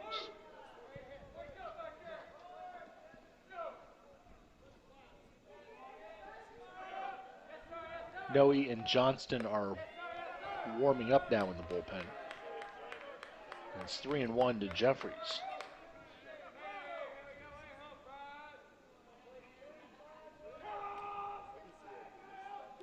Willis with the windup, the 3-1 pitch. High, ball 4. 4th walk issued by Willis. Jeffries has reached base twice in 3 plate appearances. It'll be the catcher, Austin Reed, who has struck out twice against Willis today.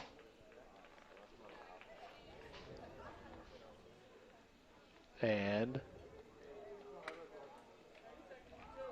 making his way to the mound is pitching coach Todd Ireland. Yeah, I think this is a trip just trying to settle him down a little bit. Willis didn't like not getting the breaking ball call on the second pitch of that last at bat, so trying to calm him down, I'm sure, get him refocused, and I assume probably just trying to get one more out of him, and then figure out what to do on the back end of this. There's Colin Johnston on the left, Kent Noe on the right.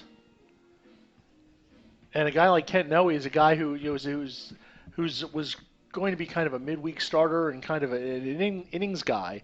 And he's, with the injury to Harbor Jefferson, has kind of been thrown into a more prominent role in the pitching staff. Yeah, and Kent's a guy that, the whole key with him is he has to have the changeup going. If he's got that going, he's got an opportunity to be successful. So he's one of the 2 pitchers warming up at the bullpen as Austin Reed takes the ball. 1 ball and no strikes.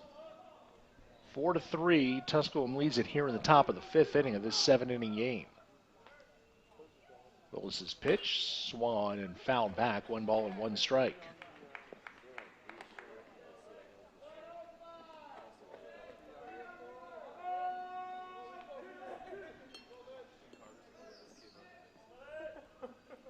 Tusculum's offense has gone a little stagnant since that 3rd inning, and they need to answer in their next turn at bat here. Yeah, they do, and Willis needs to kind of regroup and refocus here. He's frustrated, hadn't gotten a couple of calls, and needs to focus on the now and see if he can make a pitch and get out of this inning and still have a lead. 2 balls and 1 strike, the count to Reed. Pitch, swing and a miss, strike 2.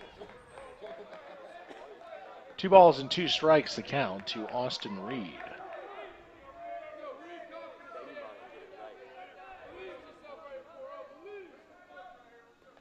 Stretch by Willis. 2-2 pitch. Hit foul. Pass first. Montgomery giving chase, and he can't quite make the play. Ball lands on the warning track and bounces into the stands. Good effort there by Montgomery. He gave chase, but the ball was just a little bit out of his reach. So the count holds at 2-2 to Austin Reed.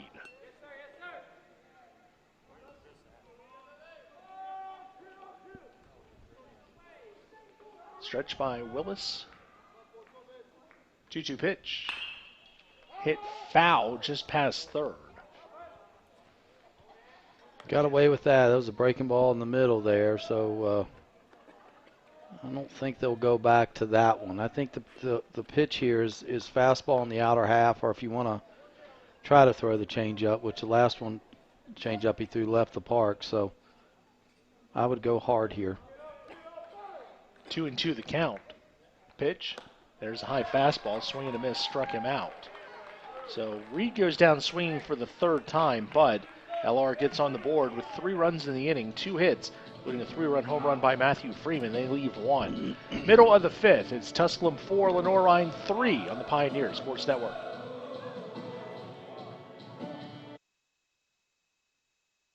We are in Granger County, Tennessee, here at Pierce Farms, and the Pierce family has been working with Ingalls for over 30 years. It means a great deal supplying produce as a local farmer. It really touches base knowing that we're just simple people just trying to help, and we love what we do, and Ingalls is a huge part of helping us do it. Farming is who we are, and it's in our blood.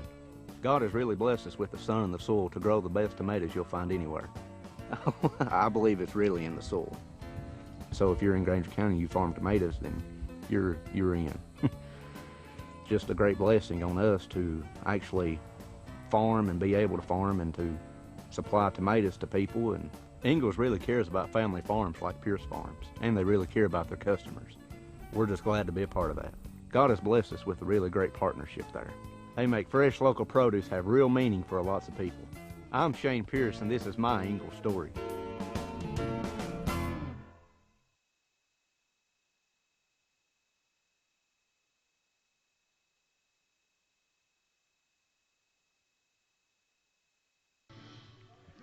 Bottom of the 5th inning, and Paul Hall's still out there for the Bears. He's given up 4 runs on 2 hits in 4 innings. He's struck out 4, walked 5.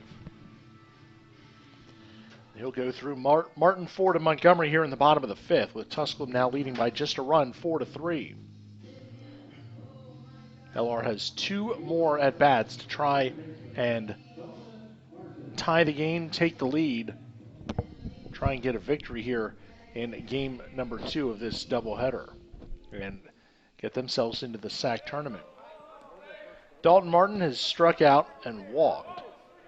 He stole a base and scored on Montgomery's grand slam. The pitch is taken for a strike. 1 strike to count to Dalton Martin. Mars Hill leading Anderson 6-2 in the bottom of the 7th inning in game 2 of their doubleheader. The 0-1 pitch is low, 1-1. Also, Queens and Wingate are playing tonight. Let's see if we can get a score update there. 1-1 pitch is taken for a strike, 1-2.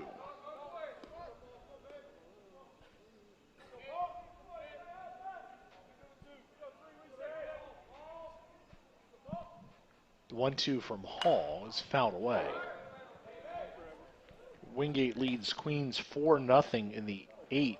They start at 6 o'clock. They're already in the 8th inning. Wow, that's a quick game. It's a pace we can all be happy about.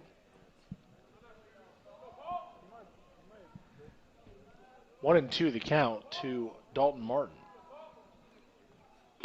Pitches outside, 2-2. Also tonight, Catawba is playing USC Aiken, and Catawba leads 5-3 in the 5th.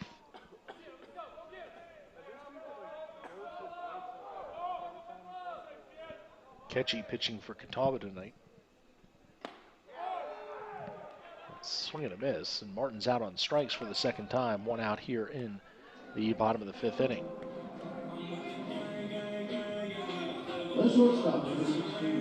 Bryson Ford steps in for the Pioneers. He's sacrificed, and he walked and scored in the 3rd. So Hall now with 5 strikeouts. Yeah, I think LR is in this situation where they're just going to ride Hall out. I'm not sure how much faith they have in their bullpen, and this has been their best guy, so it wouldn't surprise me just to ride him as long as they possibly can here. 1 ball and 1 strike, the count. You have a couple bullpen options at their disposal if they want. Hunter Martin, the lefty, haven't seen him yet today. Yeah, and he threw in game 1 of the series and did a nice job. So that would be my guess if they go down to that pin. 2-1 pitch to Ford is taken inside, 3 balls and a strike. There is some stirring now in the LR pen. Catcher's getting geared up out there. 3-1 pitch is there for a strike, 3-2. Ford taking all the way there just to make him throw another pitch. The windup by Hall, the 3-2 pitch, popped up, foul out of play.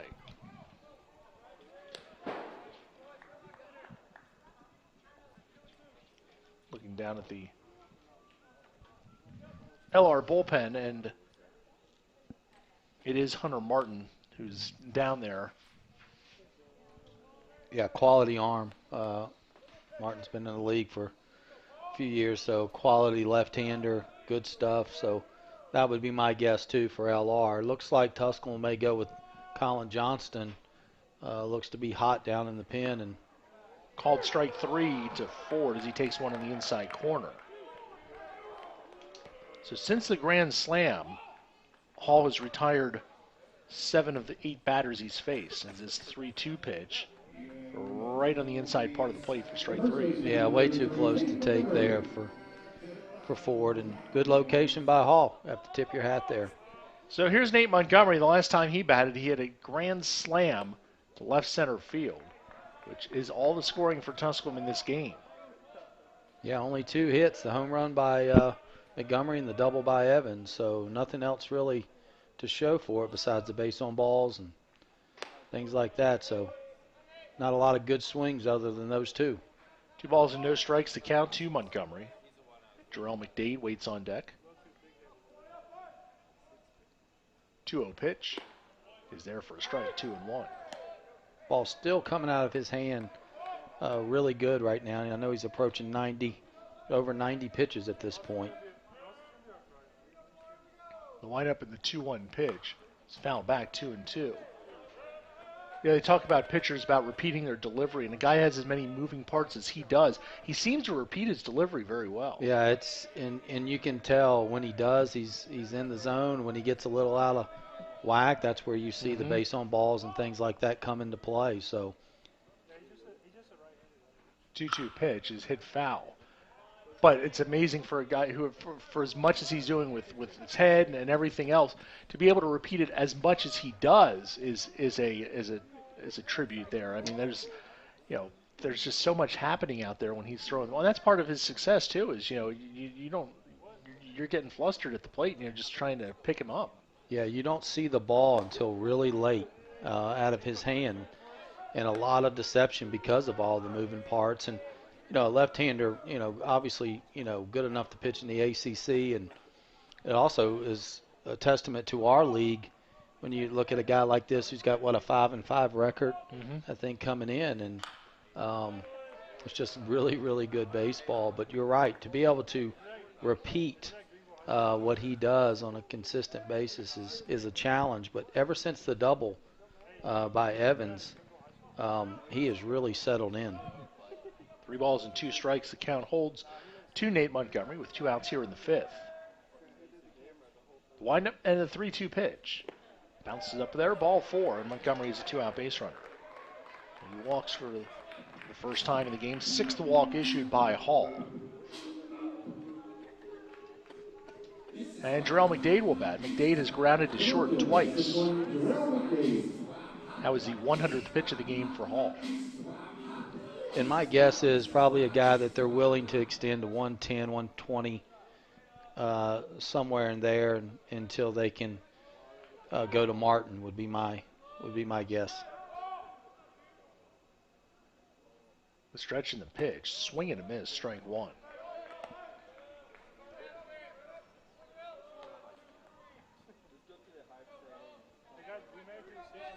One strike the count to Jarrell McDade.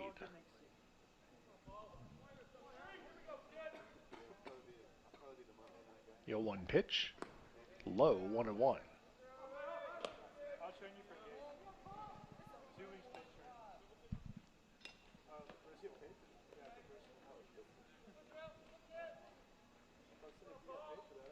Nobody throwing in the bullpen. Johnston is near the gate, so kind of indicates that he might be ready to go when the inning is over. Yeah, I think so. I think that's the move that they're going to make. 1-1 pitch. Swing and a miss. He missed the ball and can't find it, but Montgomery will just roll into second base with the wild pitch. Oh, he called it a pass ball. Be interesting to see, Johnston coming into the game, and then what Coach Ireland and Coach Steele decide to do, who they get up in that bullpen. We mentioned Kent Noe had been down throwing as well. Is Linton available or not? We most likely, I would not see McCain again. So trying to find a way to get 6 outs. This is a big spot here for McDade if he could come through that pass ball, moving guy in scoring position. You can look at how LR's placed defensively, very deep in the outfield. So you would think any type of base hit here would score Montgomery. 1 ball and 2 strikes the count to McDade.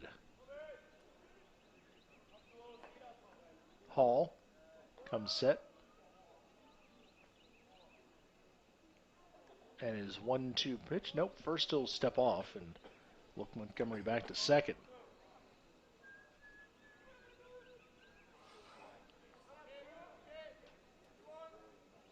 One and 2, the count remains to Jarrell McDade. Bradley Evans waiting on deck. Stretch the 1-2 pitch. Low and in, 2-2. 2 balls and 2 strikes the count. Mars Hill has defeated Anderson 6-3 in that final game, but as you had mentioned earlier, Jim, no bearing really on the standings as Anderson's locked in that 7 seed. So they wind up splitting that doubleheader this afternoon. 2-2 the count to McDade.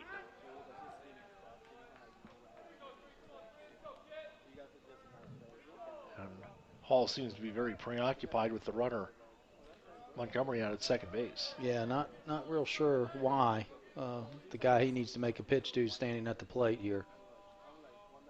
2 balls and 2 strikes.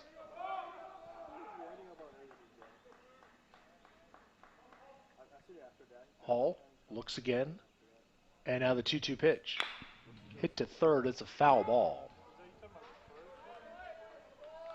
And we'll go again here at 2 balls and 2 strikes.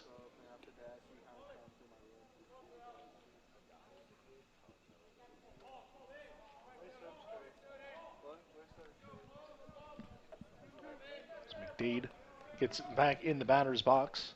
Yeah, 2 rollover ground balls by Jarrell, 6-3, 6-3. So trying to make an adjustment here to get inside of something and drive in Montgomery. 2-2 pitch. Low, 3-2. 3 balls and 2 strikes.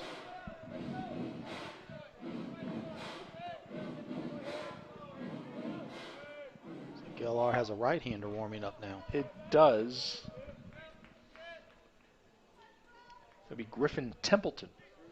Templeton pitched in game 1 of the series too, and had some good innings for LR.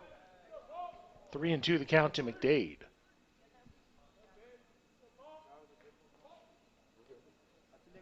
Hall's, nope, he's going to step off again. My guess here is if he does not get McDade, LR will probably go to the bullpen and make that move, since Evans had a good swing against Hall the last at bat. 3-2. Hall's pitch. Got him to chase outside. and Hall winds up striking out the side. It's his 7th strikeout of the game. You see it here one more time. Hall went away. Got him to chase ball 4 out of the zone. He did, and the Pioneers out in the 5th inning. No runs, no hits, 1 left. As Colin Johnston is in from the bullpen. We'll have his numbers when we come back on the Pioneer Sports Network.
New pitcher for the Pioneers is right-hander Colin Johnston as we go to the top of the 6th inning.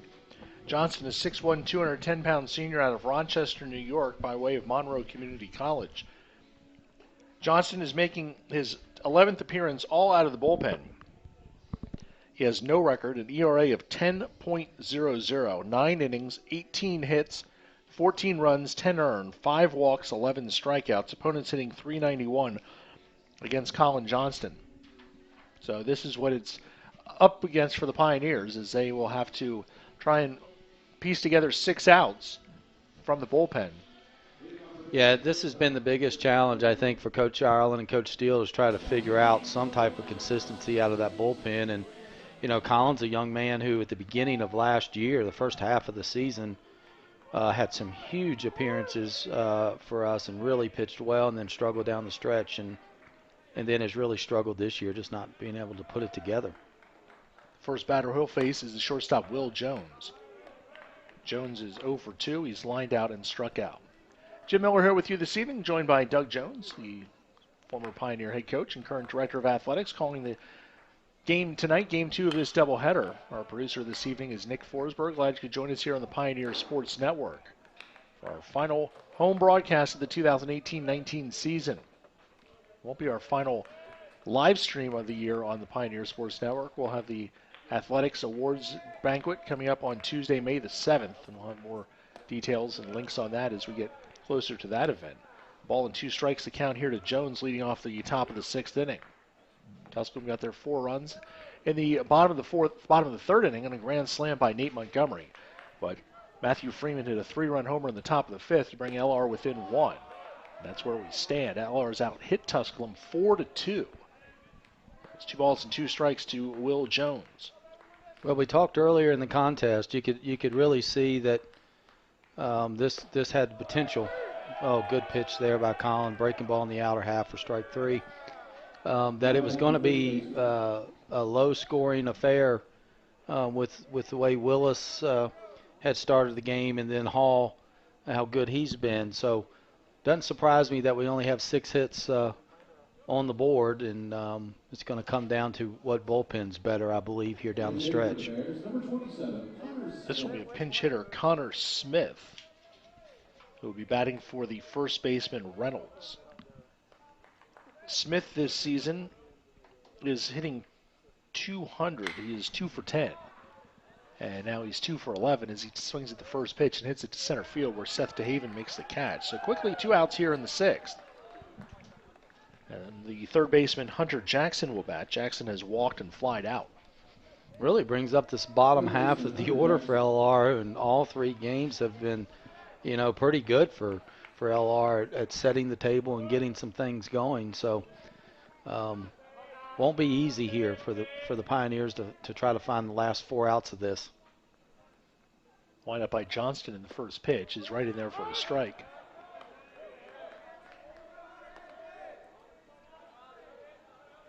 One strike to count to Hunter Jackson.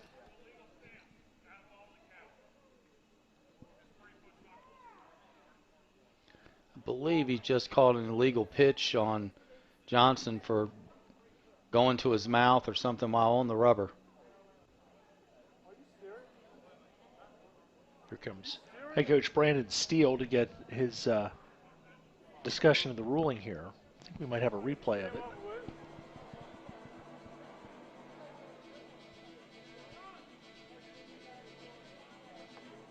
I don't know what that was. Unless the rule is that you have to be square, unless he's calling that. What's interesting to me is that the first base umpire made the call, and your home plate umpire is obviously facing him, so very interesting there. I believe the count is now 1 ball and no strikes. It is 1 ball and no strikes after the illegal pitch, which... Yeah, I think Coach Steele's questioning. He called it after the first pitch. Yes. Yes, that's right. It's 1 ball. It should be 1 ball and 1 strike. He didn't do it after the first. The first pitch was the first pitch. Once the pitch was thrown, that's it. Right, and he called it because he was set the second pitch, so it should be 1-1. Home plate umpire Dave Mabe returning back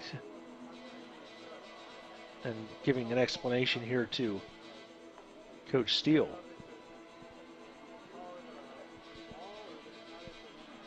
Yeah, I think Coach Steele is happy with that explanation, and I don't disagree with him here, because it was clearly after the first pitch was made when the first base umpire indicated that. Now, Steele will take his complaint to first base umpire John White, who's explaining what happened.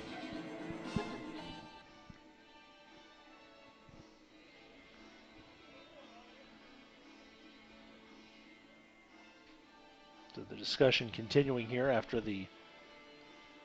And the frustrating part of this situation here is, you've got a guy on the mound who's been in a pretty good rhythm, which he really hadn't been all year consistently. And then, we get a call that's really irrelevant to what's going on. So that's the frustrating part. It looks like they're going to stay with a 1-0 count. And the next pitch will be like a ground out to third or something like that, and none of it will have mattered. Pitch is in there for a strike, 1-1. 1 ball and 1 strike is emphatically signaling 1-1 as home plate umpire Dave Mabe. 1-1 pitch, swing and a miss, strike 2.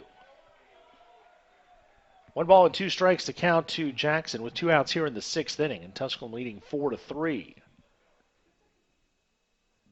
Johnston winds the 1-2 pitch. There's the ground ball to third. That you talked about. And throw across by Stiegels in time. And Colin Johnston with a 1-2-3, top of the 6th inning.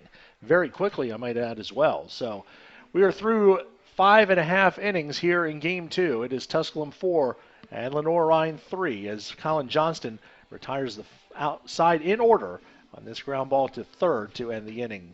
Back more Tusculum baseball after this on the Pioneer Sports Network. Johnson City Toyota is the #1 Toyota dealership in the Tri-Cities for the 4th year in a row. We sell more because we discount every vehicle every day. We give you a lifetime warranty and complimentary service. So I invite you to come see why Johnson City Toyota is #1.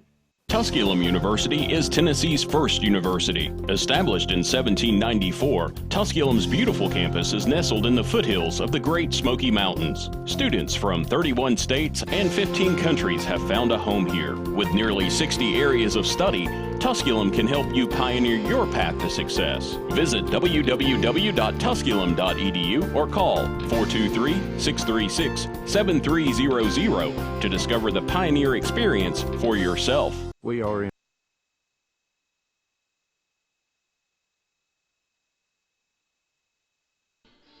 Heading to the bottom of the 6th inning here at Pioneer Park with Tusculum leading Lenior-Rhyne 4-3. And Caleb Beatty will now take over at first base after Reynolds was pinch hit for in the top half of the 6th inning. So Lenior-Rhyne's going to have 3 outs to go if they want to try and win this game and qualify for the SAC tournament. If LR cannot do so, then Coker will be the number 8 seed, and they will play Wingate in the first round of the tournament coming up on Thursday. The pairings for that tournament, the number 5 seed, which is Wingate, will play the number 8 seed, which will be either LR or Coker. That'll be at 4:30 on Thursday. And then Anderson will play Carson Newman at 7:30 Thursday night. And then we get started with the double elimination part of the bracket on Friday. Tusculum knows they'll play Catawba at 7:30 on Friday night in their first game of the tournament. And you've been through enough tournaments over the years that you're talking about the last game of the day. Weather is always an issue. It always seems like it's an issue over at Kodak especially. And I guess playing that late game, it kind of puts you in a situation where you may not go into the day not knowing if you're going to be playing or not. Yeah, it is a challenge. That actually happened to us a year ago. So, scheduled to play Newberry. Rain kind of threw everything away. We were actually delayed a day getting that in. And so I think the advantage that we do have is the fact that we're so close and that you can kind of monitor how games are going to start the day and, adjust your start or departure time if you need to make sure that you're not there sitting around the ballpark for 3 or 4 hours waiting to get your game in. 3 balls and a strike, the count to Bradley Evans leading off the 6th. He has struck out and doubled and now hits one to short. Jones sticks with it, a high throw. He sails it past the first base, but Evans will be there, and this is going to be an error on the shortstop, Jones. Yeah, and I'm sure we'll get a pinch runner here probably. Looks like they're going to. I thought they may go Goldberg, but looks like Reynolds instead. As he sailed that throw, and Evans almost collided with the first baseman, Beatty. So Wes Reynolds will be the pinch runner for the Pioneers.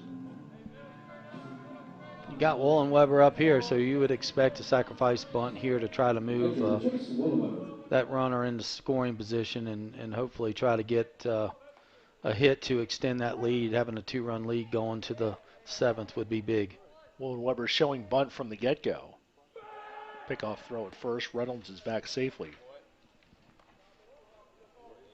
Reynolds has only stolen 1 base in 1 attempt. Yeah, I think it'll be sacrifice all the way here.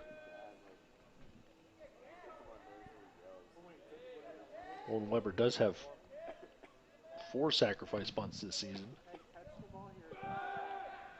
Pickoff attempt and Reynolds back standing.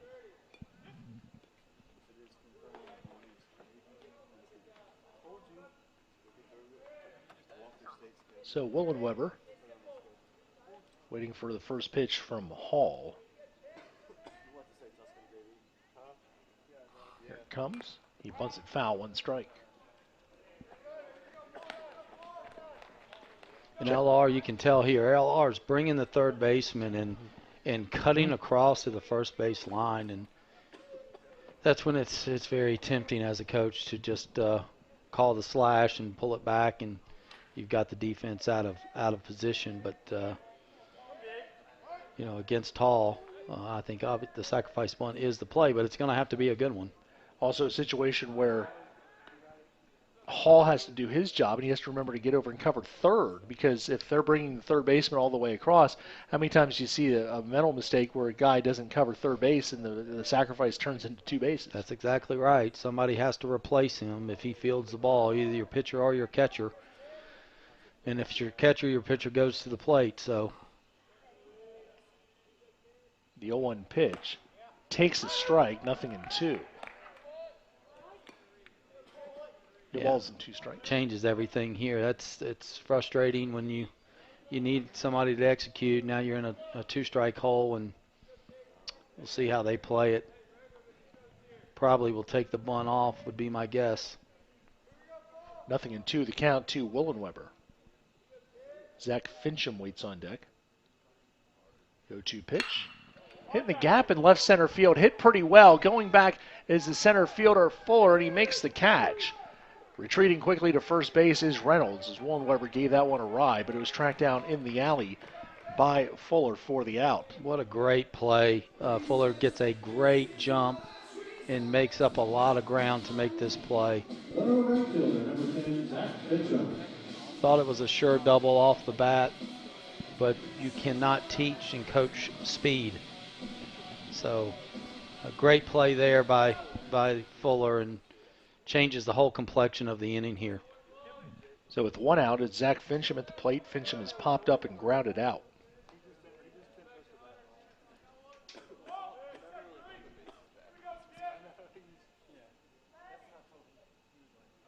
Hall throws over to first.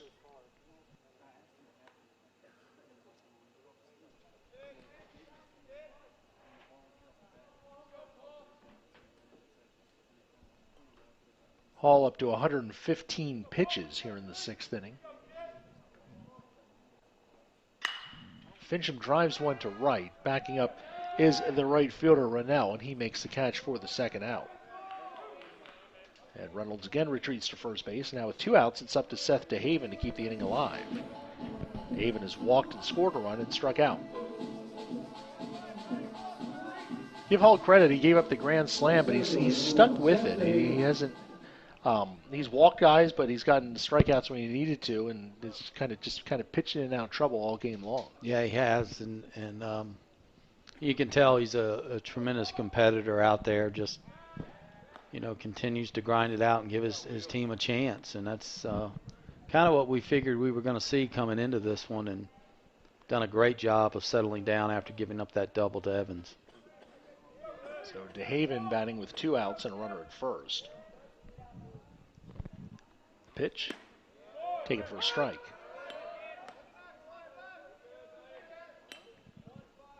One strike, the count to Seth DeHaven. Outfield still very deep. Yeah. Got to cut off an extra base hit even with two outs. Yeah. A little bit surprised of how deep they are in center with DeHaven at the plate. Pick off throw and back safely is Reynolds. This is a situation I'm watching both DeHaven and Reynolds take another look at the wristband, and it almost makes you think that something may be on here. They both took an extra look at the band.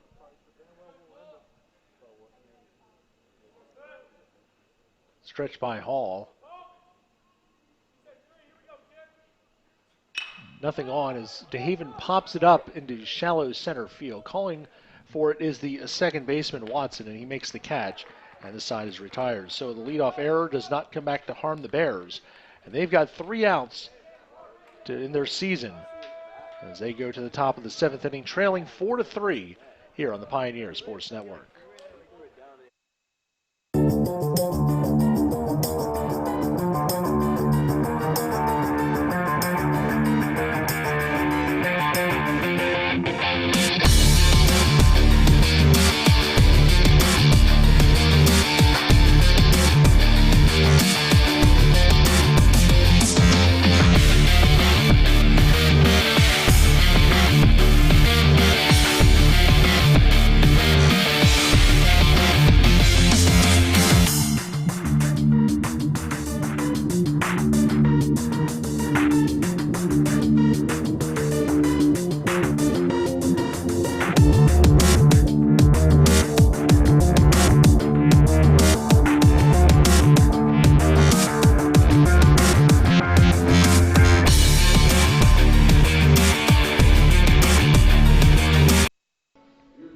Go to the top of the seventh inning, the final scheduled inning of this ball game. And Colin Johnston will try and close this one out for the Pioneers. The new center fielder is Sam Urban, who's in the game, replacing Seth DeHaven as we go to the top of the seventh inning. And Tusculum hanging on to a one-run lead, 4-3. All of the runs in the game coming on home runs. Nate Montgomery's grand slam in the bottom of the third, and a three-run homer by Matthew Freeman in the top of the fifth. Freeman would need a base runner to get to Freeman here in the seventh, as it's Watson, Rennell, and Fuller due up against Colin Johnston, who is looking for his first career save in his 27th career relief appearance. His first pitch is taken for a strike. Watson has singled and flied out in his two at-bats. The 0-1 pitch, low and outside, 1-1.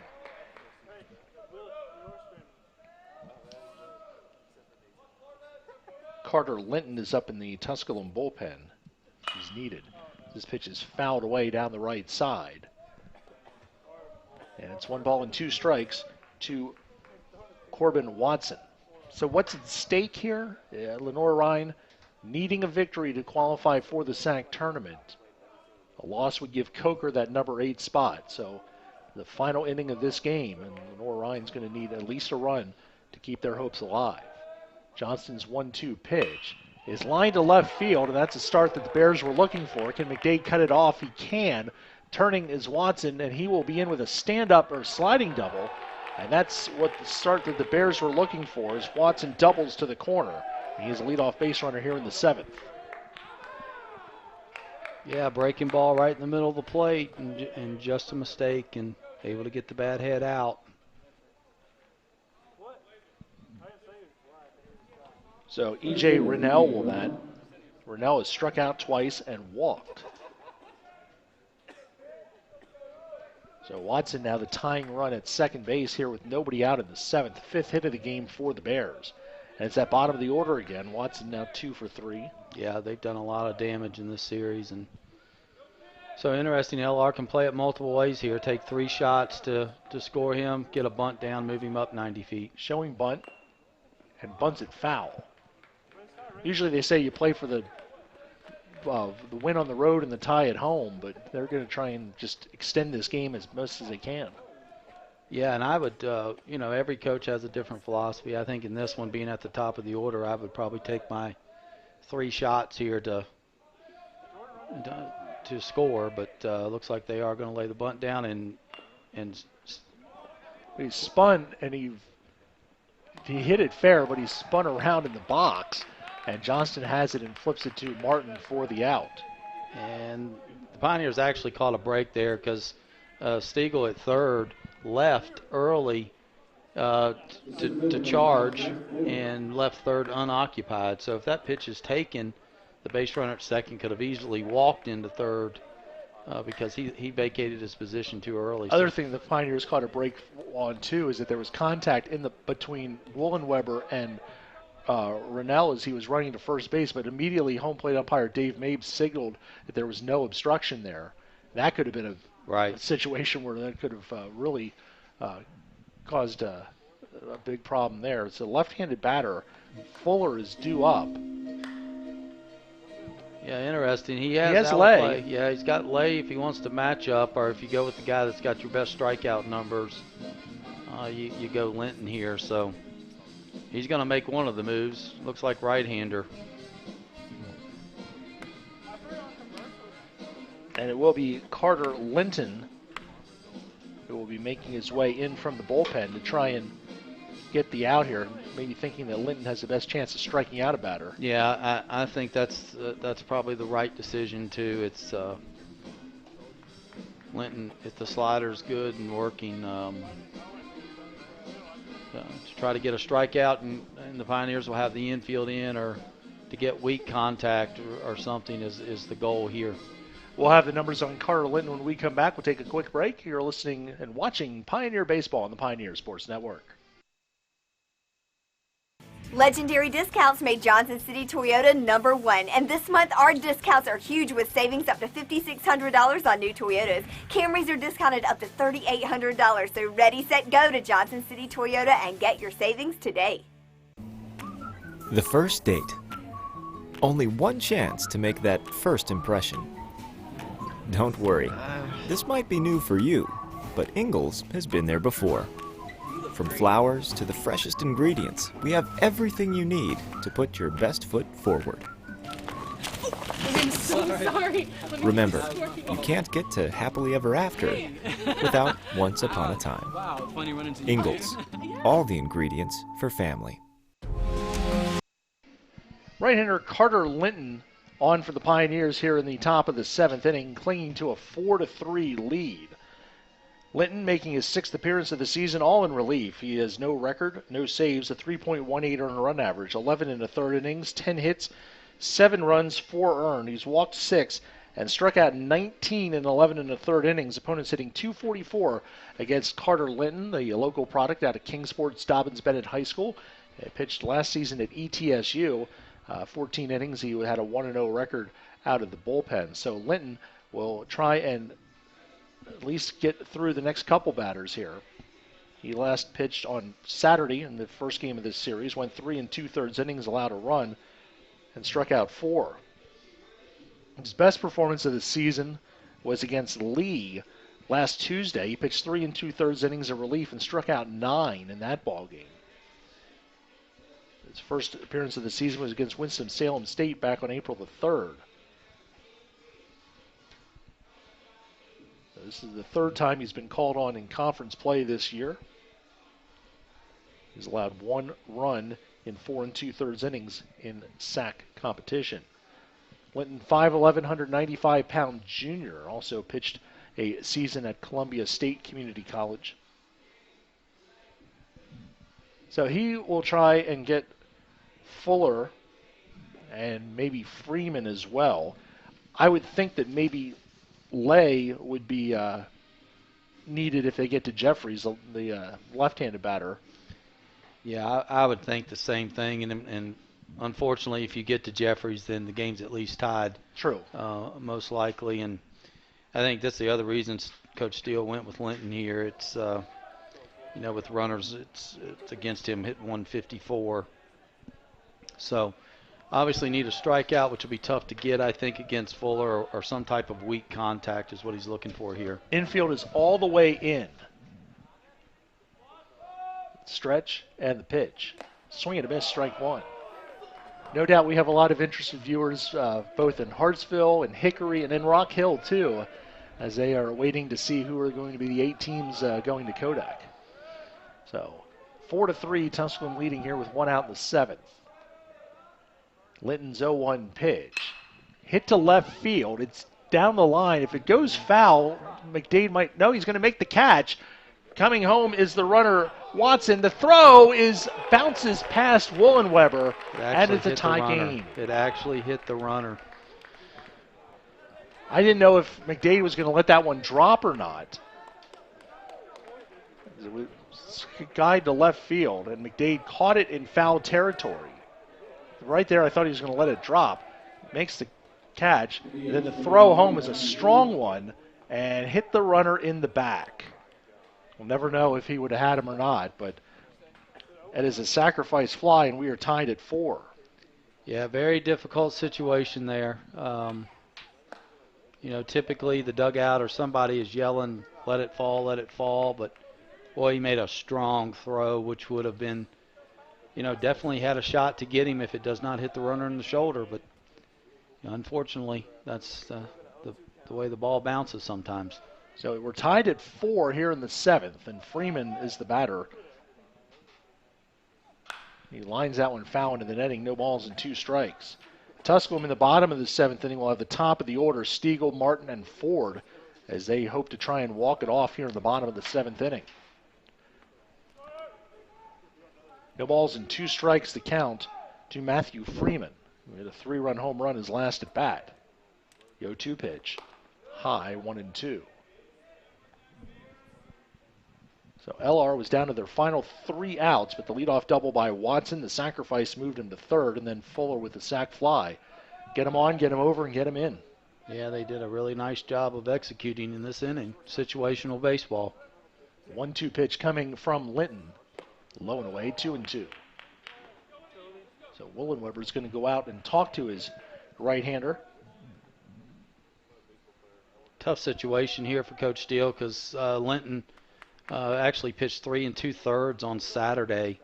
So you would think that this is probably a one inning situation. He threw 49 pitches, 32 of those for strikes. So probably just this 1 inning for Linton, and then trying to figure out if this game extends, what to do. 2 balls and 2 strikes to count here to Freeman. Linton comes set. And the 2-2 pitch. Check swing and fouled to the right of the Tusculum dugout. Still 2-2. To Freeman. And I would think, so, Freeman has obviously left the ballpark already once tonight. I would think that you would probably prefer him hit slider here if you can throw one for a strike. 2-2 pitch. Bounced up there, full count. Tried to.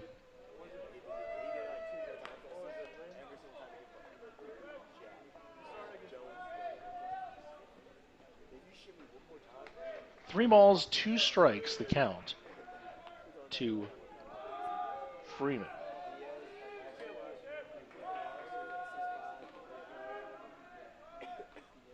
Three-two pitch is fouled back to the screen, still 3-2. Good swing right there. He's right on that fastball. So big spot right here. You're obviously trying to close the inning out and give yourself a chance to win it in the bottom half.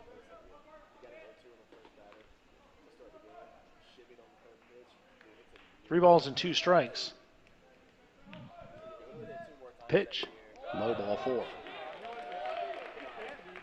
So Freeman draws a walk. We'll see if they run for him. In any case, the batter is going to be Clayton Jeffries, the left fielder. Jeffries has grounded out, singled, and walked.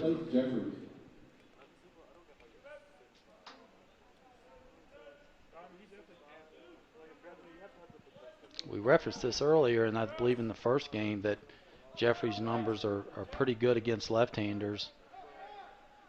So he's going to stay Linton here. First pitch is low, blocked by Willenweber, 1 ball and no strikes.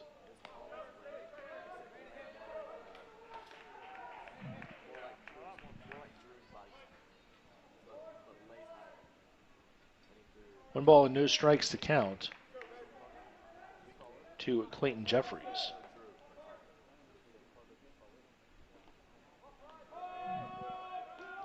Linton's pitch on the outside corner, 1 ball and 1 strike.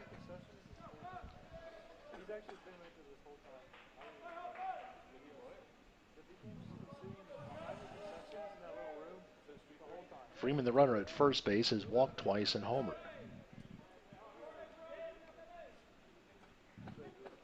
One and 1 the count to Jeffries. Pitch in the dirt, blocked by Willenweber. 2 balls and a strike. Yeah, Linton's laboring a little bit, and Coach Steele and Coach Ireland are just hoping that he can find a way to get him one more out here.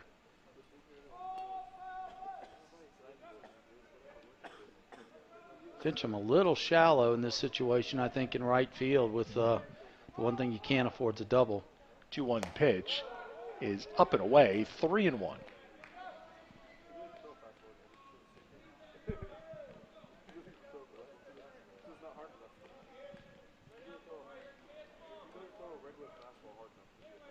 Three balls and a strike, the count to Clayton Jeffries. Austin Reed, the catcher, waiting on deck.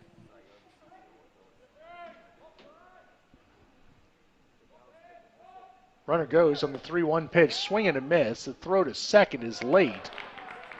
And Matthew Freeman, who had not attempted a stolen base all season, steals second easily. Yeah, changes the whole complexion now. Your outfielders have to be straight away, and now a hit could give the Bears the lead.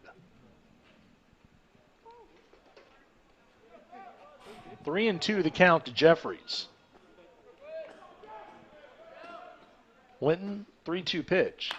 Fouled away, still 3-2.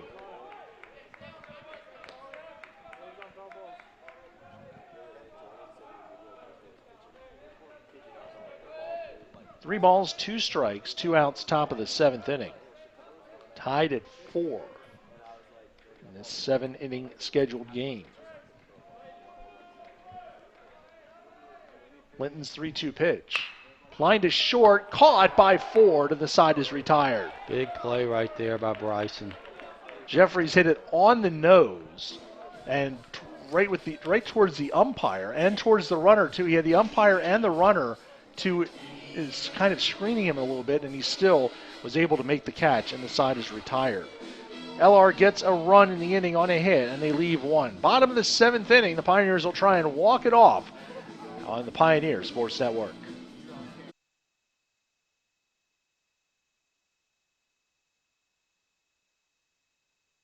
Johnson City Toyota is the #1 Toyota dealership in the Tri-Cities for the 4th year in a row. We sell more because we discount every vehicle every day. We give you a lifetime warranty and complimentary service. So I invite you to come see why Johnson City Toyota is #1.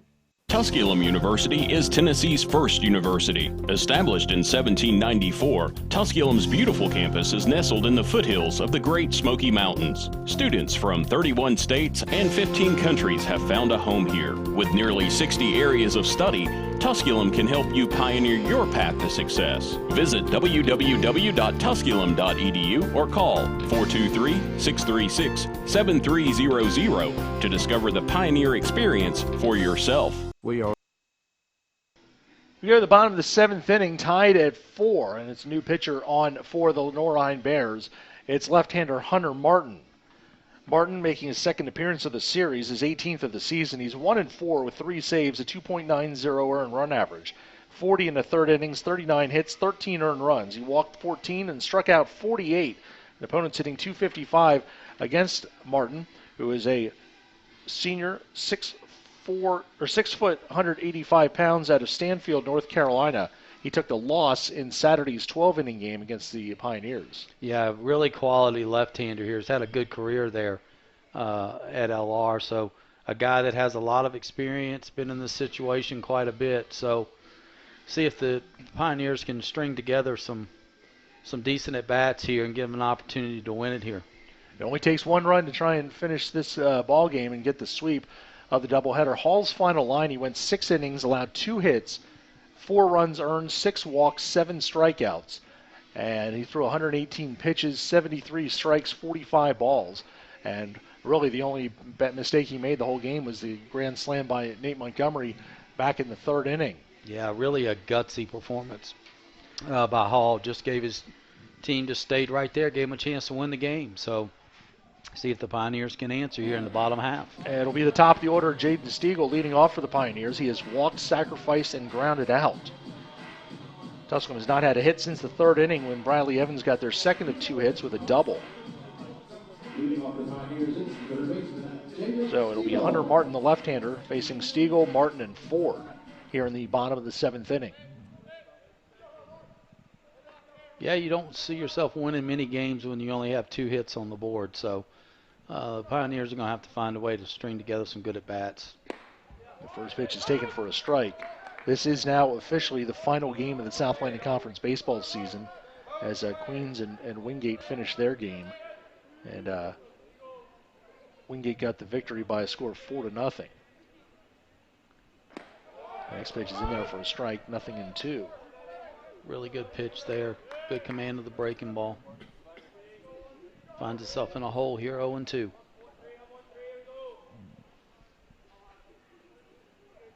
Martin working from the stretch.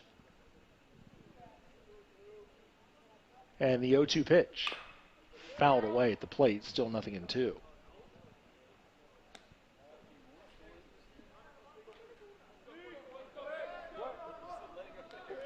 So no balls and 2 strikes to count to Jaden Stiegel leading off the bottom of the 7th inning.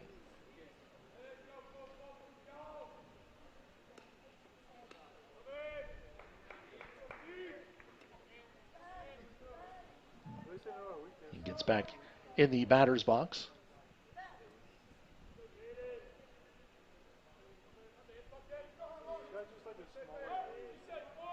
Martin. Stretch and the 0-2 pitch. High and away, 1-2. When Stiegel was going good early in the year, he was a guy that really used the entire field and has some power to right center. So be good to see him kind of get back into that groove he was early in the year. The 1-2 pitch is hit in the air to shallow center field. Jones, the shortstop, drifts out, and he makes the catch for the first out. And Dalton Martin will come to the plate for the Pioneers as that breaking ball up in the zone, and Stiegel went up, and the only thing he could do with that pitch was pop it up, and that's what he does. Tied himself up with that breaking ball. So here's Dalton Martin. He has struck out, walked and scored, and struck out. 0 for 2 officially. Martin with 8 home runs this season, 47 runs batted in. First pitch to him is taken for a strike.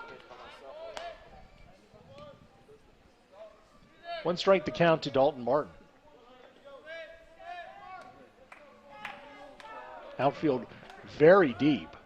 If they hit it over Fuller's head, it's going to be out of the ballpark. Absolutely.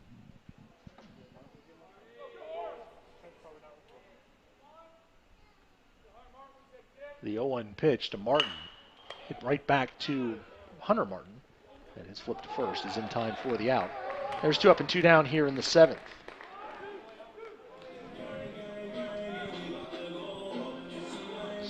He really jammed Dalton on that ball. Got him to hit a weak comebacker and flipped to first for the second out. So 2 up and 2 down here in the 7th. And it's the shortstop Bryson Ford who has sacrificed, walked, and struck out. LR trying to send this one to extra innings.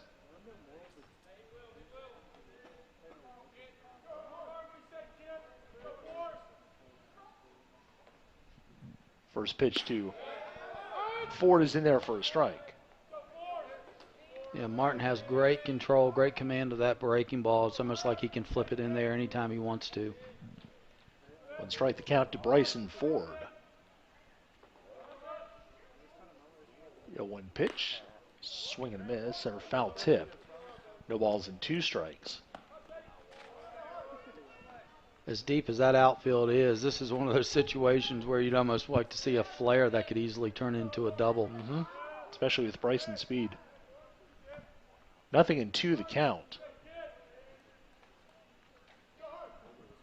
The 0-2 pitch, high, 1-2. 1 ball and 2 strikes to count to Bryson Ford, batting with 2 outs and nobody on here in the bottom of the 7th. This 4-4 tie.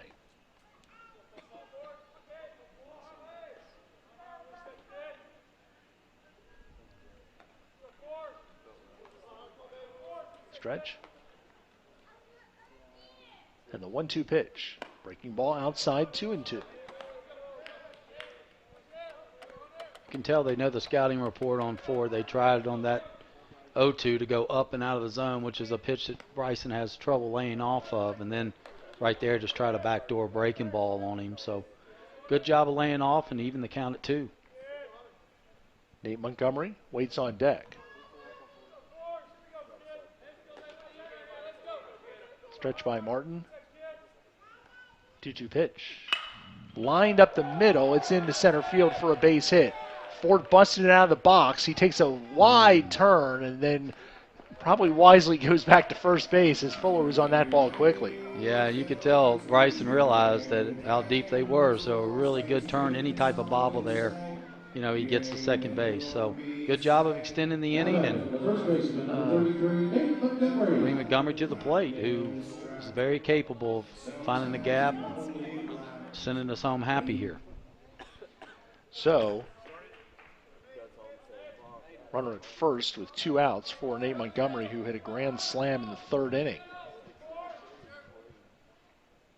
Ford with good speed at first base. The first pitch to Montgomery's on the outside corner, strike 1. Ford 25 stolen bases this season, although he's facing the situation that they faced a lot today with going up against a lefty, and it kind of neutralizes the running game. Yeah, it really does. Step off. Step off pick there. So, and again, like I said, you've got a guy on the mound that's been through it. He's been in every situation you can imagine in this league, so he's not going to be overwhelmed by the situation. 1 strike the count to Nate Montgomery.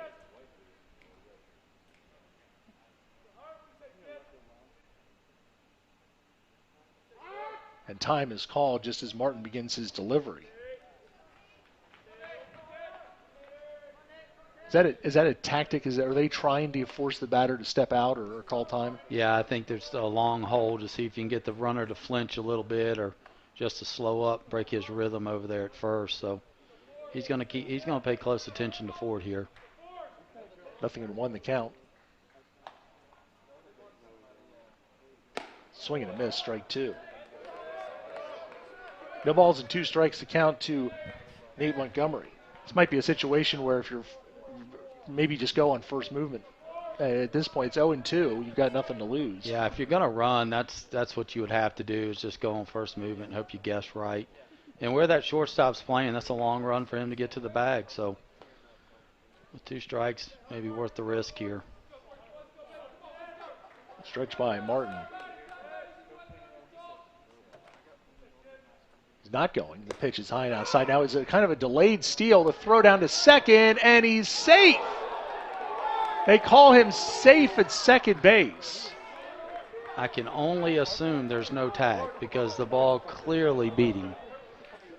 So I can only assume. Be able to see it again here. It was kind of a delayed steal. The throw coming into second base.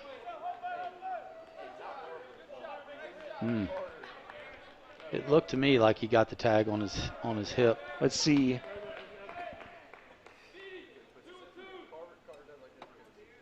It's hard to see. Yeah. Hard to see from that angle, but I'm really shocked that LR's outfielders have not made much of adjustment here as far as their depth. 1-2 pitch. Swing and a miss. He struck him out. And we are going to go extra innings in the final day of the season. For Tusculum in the 7th, no runs, a hit, and 1 man left in scoring position. As the stolen base not to be an impact on the conclusion of this game as Montgomery goes down swinging. We go to the 8th, tied at 4 on the Pioneer Sports Network.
Legendary discounts made Johnson City Toyota #1. And this month, our discounts are huge with savings up to $5,600 on new Toyotas. Camrys are discounted up to $3,800. So ready, set, go to Johnson City Toyota and get your savings today. We are off to the top of the 8th inning, and it's a new pitcher for the Pioneers. It is left-hander Alec Lay. Lay making his 10th appearance. He has started 4 games. This will be his 6th appearance out of the bullpen. Lay 2-2 with a 7.23 earned run average, 18 2/3 innings, 23 hits, 17 runs, 15 earned. He's walked 13, struck out 16. Opponents hitting .291 against Alec Lay, the redshirt freshman out of Maynardville and Union County High School. And he will start off facing Austin Reed here in the bottom of the top of the 8th inning. Actually, he's going to face a pinch hitter. And it is going to be the other catcher, Zach Shoemaker, who we saw in Game 1 of this doubleheader. 2 balls and no strikes to count to Shoemaker. Shoemaker had a big 3-run double in Game 1 of this doubleheader. Batting for Reed here in the 8th. Lay's 2-0 pitch is fouled away. 2 balls and 1 strike. Alec Lay, a big kid, and kind of comes at you with all arms and legs. Yeah, a guy that I think does have a bright future, and had some decent outings early in the season, and then kind of struggled, which is not unusual for a freshman, but finds himself in a big spot here, trying to put a 0 on the board here for the Pioneers. 2-2 pitch is high and outside. It's a full count. Lay's last appearance came all the way back on the 3rd of this month against Winston-Salem State. He started a 10-7 loss to Winston-Salem. Gave up 6 runs in an inning and a third. 3-2 pitch. Hit to right field. Fincham tracking it towards the line, and he's got it for the first out. One down here in the 8th. That'll be the shortstop, Will Jones. Jones has lined out, struck out twice. The shortstop, Will Jones. Lay in conference games this year has pitched 1/3 of an inning. He came in and pitched against Wingate in a 7-6 loss. He faced 2 batters, walked one, and got the other one out. In a situation where it was calling for a left-hander, and he came in to get get the last out of the 8th inning of a 7-6 loss. But that's the only conference game that Lay had pitched in this season until tonight. Yeah, really had kind of found himself as a midweek starter, and with all the injuries that the staff has had, I think Coach Steele had to rely on him more so in the midweek than he really anticipated. Probably would have preferred to use him a little bit more out of the bullpen, but again, gained a lot of experience, and now he finds himself in a new situation here that hopefully we'll see how he responds here. 2 balls and 1 strike, the count to Will Jones. Hit to left field. McDade charging in, and he goes to his knees, and it drops in. It's a base hit. On his way to second base, on the slide is Jones, and he is there with a 1-out double. So good effort there by Durrell, but unfortunately, not only does he not make the play, but it gets underneath him. Kind of a do-or-die ball here, and McDade went for it, and it just went under his glove and dropped in for a hit. So the 6th hit of the game for the Bears, and now they have a runner in scoring position with 1 out for the first baseman, Caleb Beatty, batting for the first time today. Beatty is hitting .255 with no home runs, 10 RBIs. He takes that pitch outside for a ball, 1-0.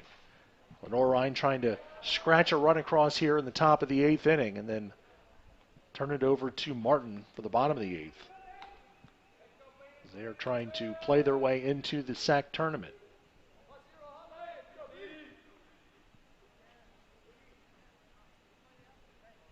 The 1-0 pitch.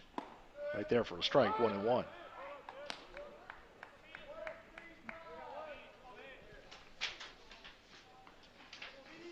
Beatty against left-handed pitching this season is 2 for 6. 1-1 the count. Pitch. Bounced up there, blocked by Willenweber. 2 balls and 1 strike. Good job right there by Willenweber to keep that ball in front of him. It looks like the Pioneers have Kent Noe down, just tossing. I'm not sure if he's already ready to go since he has been up before, but not a whole lot of urgency down there from Kent. He's just kind of tossing with the catcher. 2 balls and 1 strike, the count to Beatty. Lay's pitch. Inside corner, strike 2. 2 balls and 2 strikes.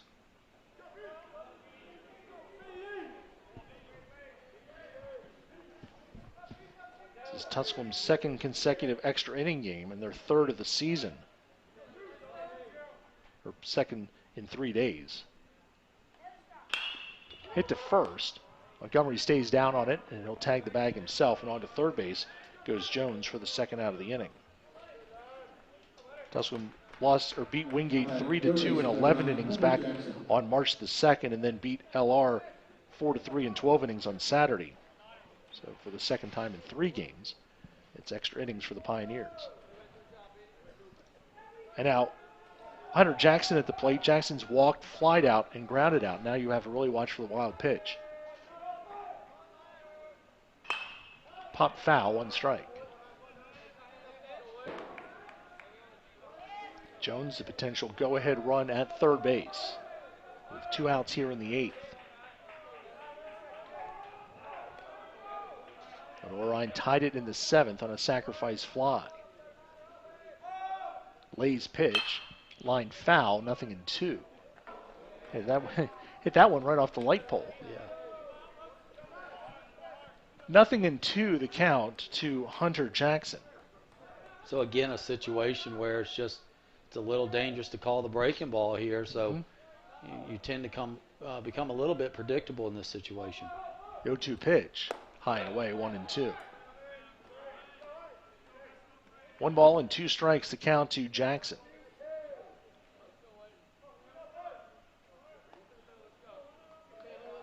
Lay working from the stretch.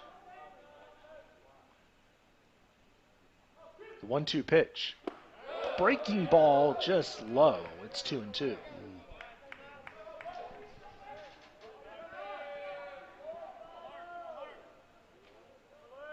Wow, not sure where that missed. 2-2 the count. Lay's pitch. Pop foul. Still 2-2.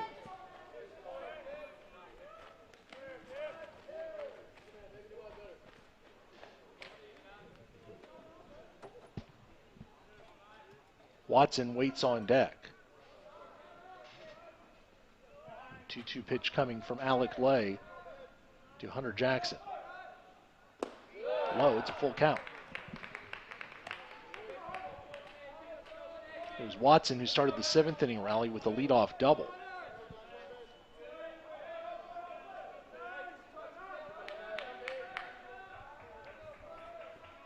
The stretch by Lay. 3-2 pitch. Inside corner, called strike 3. Big pitch right there by Lay. So Alec Lay paints the inside corner and gets out of the jam. And we head to the bottom of the 8th inning. Tusculum 4, Lenior-Rhyne 4 on the Pioneer Sports Network.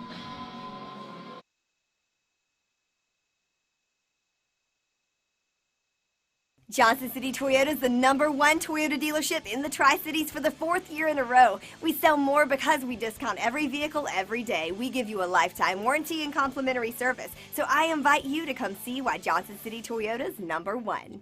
Tusculum University is Tennessee's first university. Established in 1794, Tusculum's beautiful campus is nestled in the foothills of the Great Smoky Mountains. Students from 31 states and 15 countries have found a home here. With nearly 60 areas of study, Tusculum can help you pioneer your path to success. Visit www.tusculum.edu or call 423-636-7300 to discover the Pioneer experience for yourself. We are. Bottom of the 8th inning. Tusculum needing just a run to wrap this one up and finish off the doubleheader sweep. It'll be McDade, Reynolds, and Woolenweber due up in the bottom of the 8th inning against Lenior-Rhyne's Hunter Martin, who's in his 2nd inning of relief. He worked around a 2-out single in the 7th. He'll go to work here in the bottom of the 8th inning. 1 run would give Tusculum the victory and would give Coker the South Atlantic Conference tournament berth.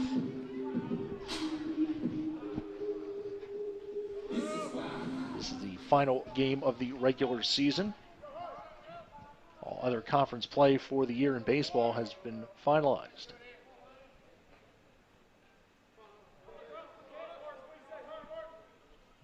First pitch to McDade. Hit down the right side. It's going to be a foul ball, 1 strike. Newberry is your conference champion at 21-3. Lincoln Memorial is the #2 seed at 18-6. Catawba will be the 3 seed at 17-7. Tusculum will be the 4th seed no matter what happens here, either 17-7 or 16-8. Wingate 14-10 in 5th place. Carson Newman 12-11 in 6th, and Anderson 8-16 in 7th. The 0-1 pitch is swung on a miss by McDade. No balls and 2 strikes. If Lenior-Rhyne wins this game, they'll be 8-16, and they'll be the #8 seed. If they lose, they'll be 7-17, and Coker will be the #8 seed. Single elimination games will be Thursday at Kodak. No balls and 2 strikes to count to Jarrell McDade. Martin's pitch bounces up there. 1 ball and 2 strikes. Yeah, Martin's in complete control out there of what he wants to do. He's able to get ahead and then get the breaking ball for a swing and miss for strike 2, and then tries to get him to chase. So he can go either way here. He can try to elevate fastball, go back to the breaking ball. 1-2 the count to McDade. Playing him way over to the right side in center field is Fuller. High, 2-2. That's got to be a spray chart scout right there. Yeah, and again, extremely deep in the outfield. So I would expect Darrell in this 2-2 to get a breaking ball. He's not seemed to be seeing it very well. Stretch by Martin, the 2-2 pitch. He swings and misses at the breaking ball. Shoemaker, who's in the game as the catcher, throws down to first base, and McDade is out for the first out of this 8th inning.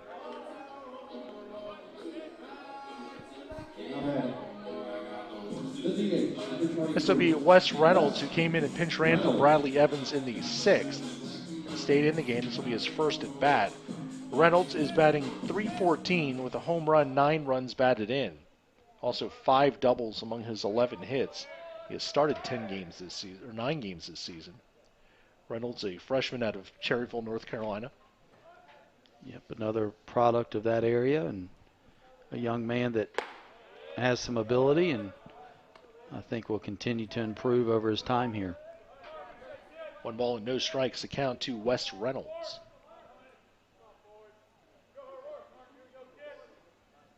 .1-0 pitch. Pop foul, it's out of play. That's 1 ball and 1 strike.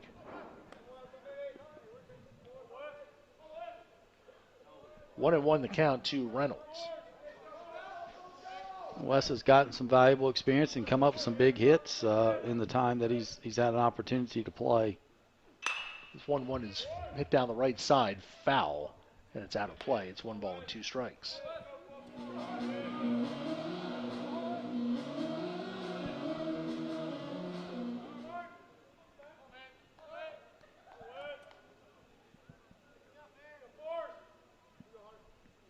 The 1-2 to Reynolds.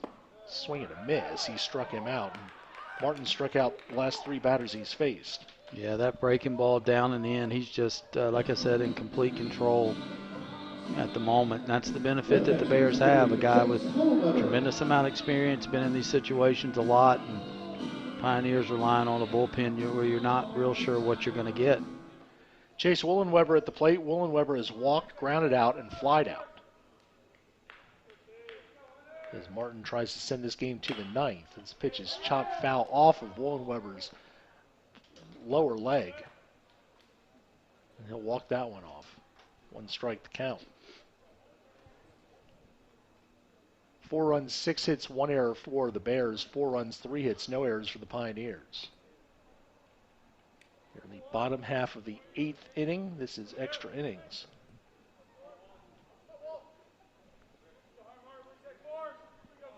Zach Fincham waiting on deck. Martin's pitch. Breaking ball. 1 ball, 1 strike.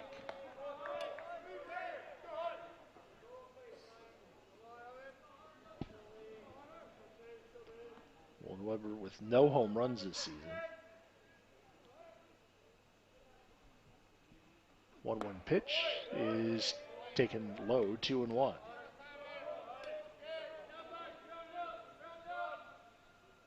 Two balls and 1 strike to count to Chase Woolenweber. Should get fastball here, I would think. Fuller still extremely deep in center field. 2-1 pitch. Hit to right field. Rennell drifting over, and he makes the catch. And we're going to go to 9. Still tied at 4. Tusculum and Lenior-Rhyne. Put another pot of coffee on. We've got another extra inning coming up here on the Pioneer Sports Network.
off to the top of the ninth inning, still tied 4-4 Tusculum and Lenior-Rhyne.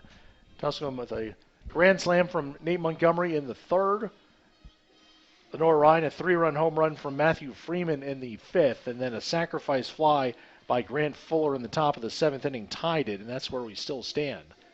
4-4. Alec Lay, who worked around a one-out double in the eighth, out there for his second inning of work here in the ninth.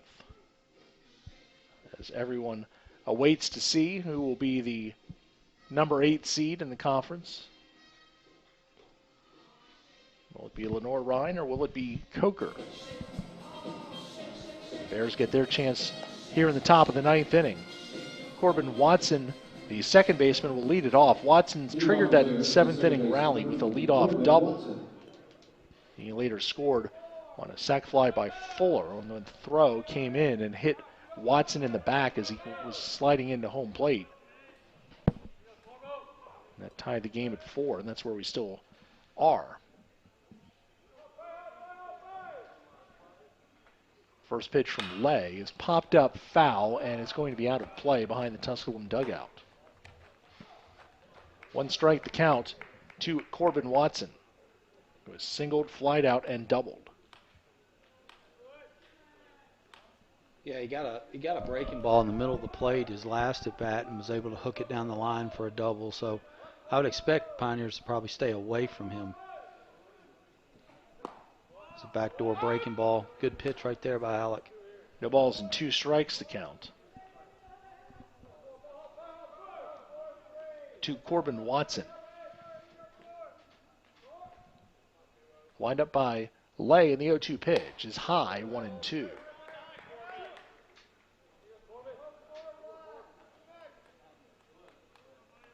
One ball and 2 strikes to count to Watson. Will be followed by Rennell and Fuller here in the ninth. 1-2 pitch. Inside, 2-2. Interesting how the Pioneers are playing Watson defensively. It's Sam Urban shaded more towards right center. Pitches outside, 3-2. Fincham and McDade playing, well, Fincham's a little shaded more to right as well, but McDade playing straight away and left. 3 balls, 2 strikes. The pitch. Bounced up there, ball 4, and Watson is a leadoff base runner here in the ninth. Rennell sacrificed his last time up to move Watson to third. Almost certainly he'll probably be sacrificing again here to try and get him onto second base. Yeah, I would think so, and that's disappointing right there. Lay ahead in the count 0-2 and ends up losing him, leadoff walk, and exactly what the Pioneers did not need in extra innings in a tied game.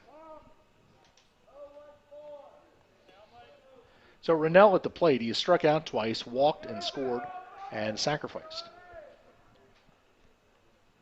Watson on at first base has 1 stolen base this season. Not bunting, fouls that one away, 1 strike.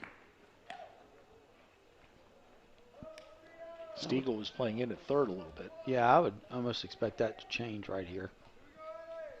Wouldn't surprise me. Go back to the bunt here.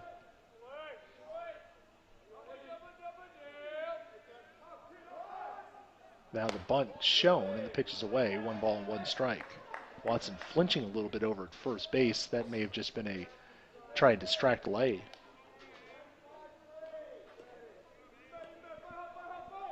1-1 the count to E.J. Rennell.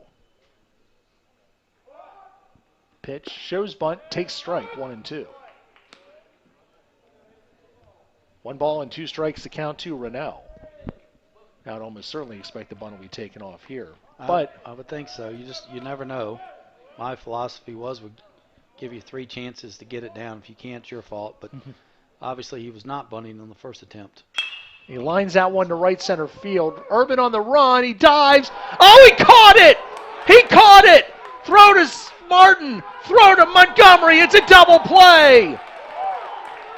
Sam Urban. What a catch in right center field, taking extra bases and a sure run away from the Bears. Unbelievable. Urban does it again. Very similar type of play, but going the opposite direction than he did at Palm Beach. What a play. Full extension, makes the catch, and then gets up and throws it to Martin, who throws it on to Montgomery for the 8-4-3 double play. What a huge out for the Pioneers. And taking a strike is Fuller.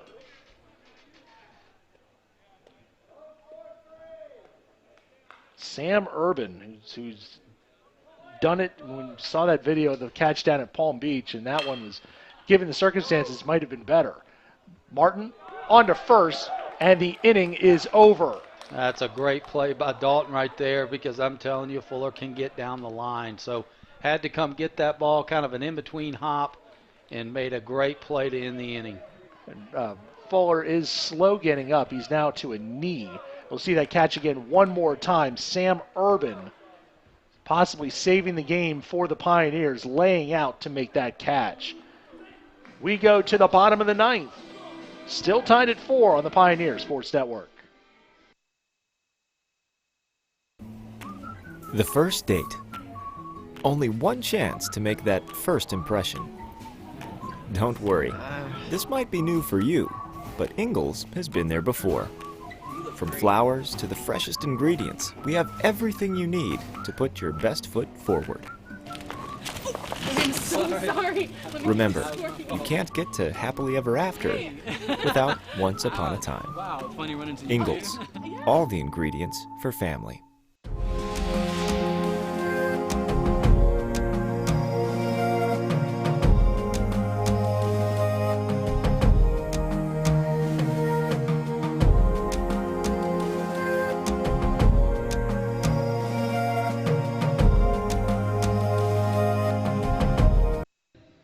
We go to the bottom of the ninth inning, tied at 4. Lenior-Rhyne and Tusculum. As Sam Urban, with a sensational diving catch in right center field, turns it into a double play. And he'll be the second man up here in the bottom of the ninth inning. Zach Fincham leading off the bottom of the ninth. Fincham is popped up, grounded out, and flied out. 0 for 3. 4-4 your score here in the last of the ninth.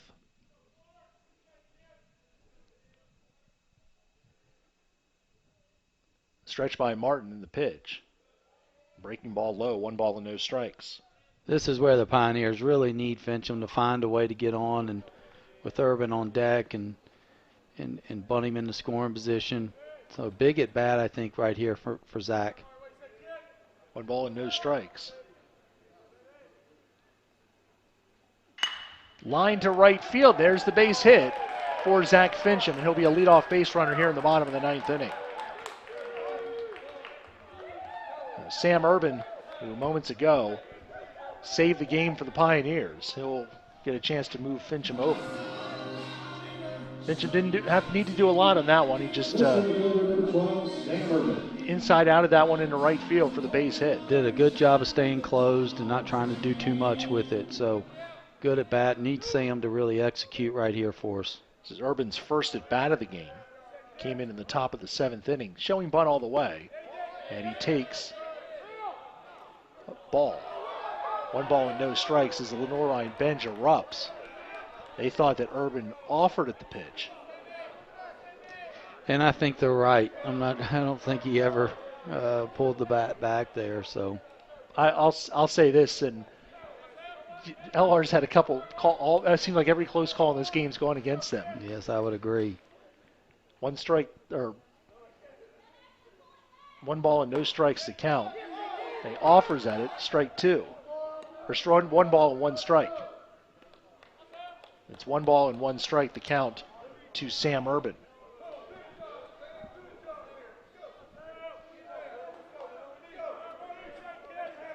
Fincham, the runner at first base, has stolen 8 bases. Urban shows bunt. Martin delivers outside, 2 balls and a strike. Jaden Stiegel, the top of the order, waits on deck.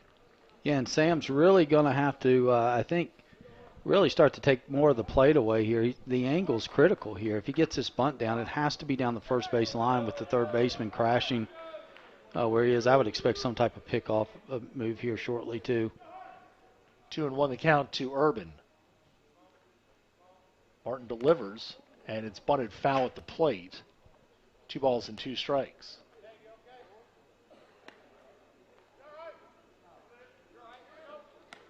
So 2-2 the count to Urban. Situation 4, you leave the bunt on with 2 strikes. Yeah, it's a tricky situation. It's not a good matchup for Sam, obviously, because of the left-handed breaking ball. So, but he's not looked good on either bunt attempt either. So, very difficult situation. The stretch by Martin. Looks like he's going to be swinging. The 2-2 pitch. Takes that one inside. It's a full count.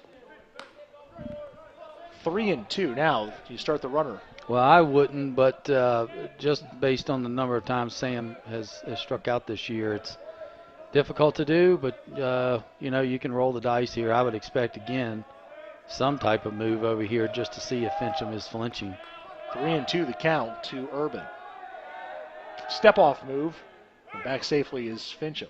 Yeah, close play. I would expect the leg lift move or something here as well. 3-2 the count.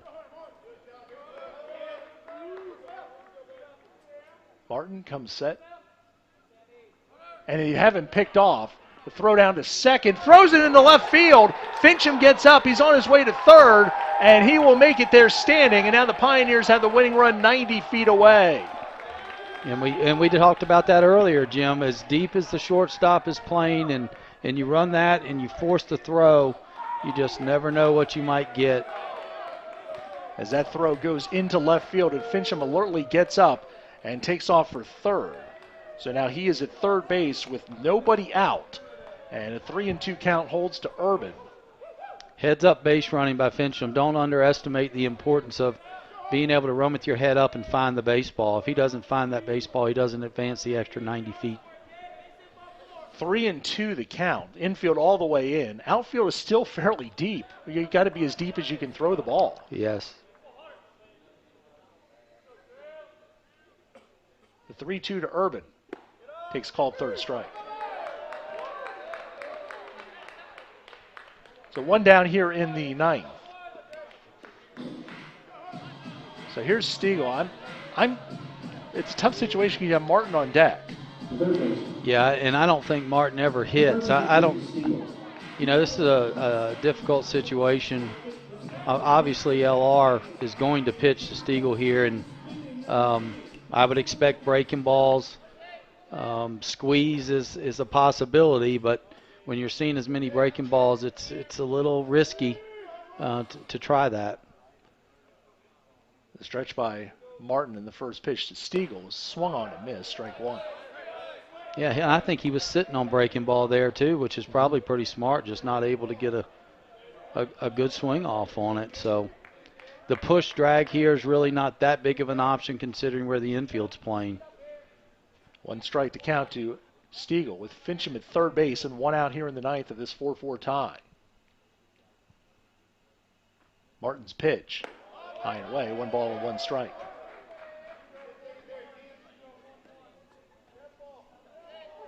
Yeah, no sign here, so they're going to let him swing away. Let the freshman see if he can end this thing right here. 1 ball and 1 strike to count to Jaden Stiegel. Cued foul. It's 1-2. Postseason hopes of 2 teams resting the 90 feet between Fincham and home plate. Lenior-Rhyne trying to keep that run from scoring.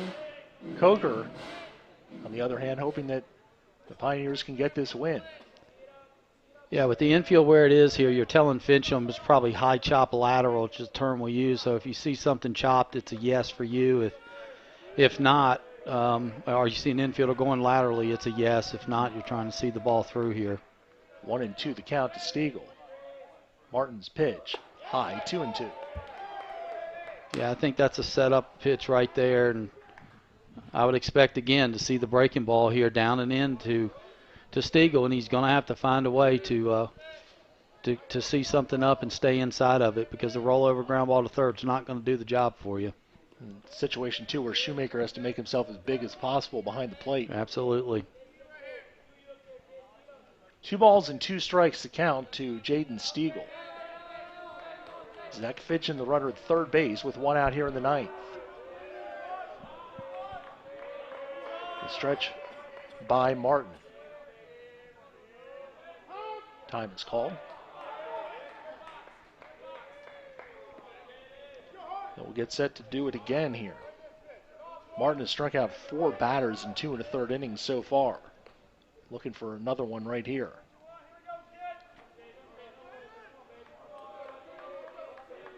Two and 2 the count to Stiegel. The pitch hit foul past third. Still 2-2.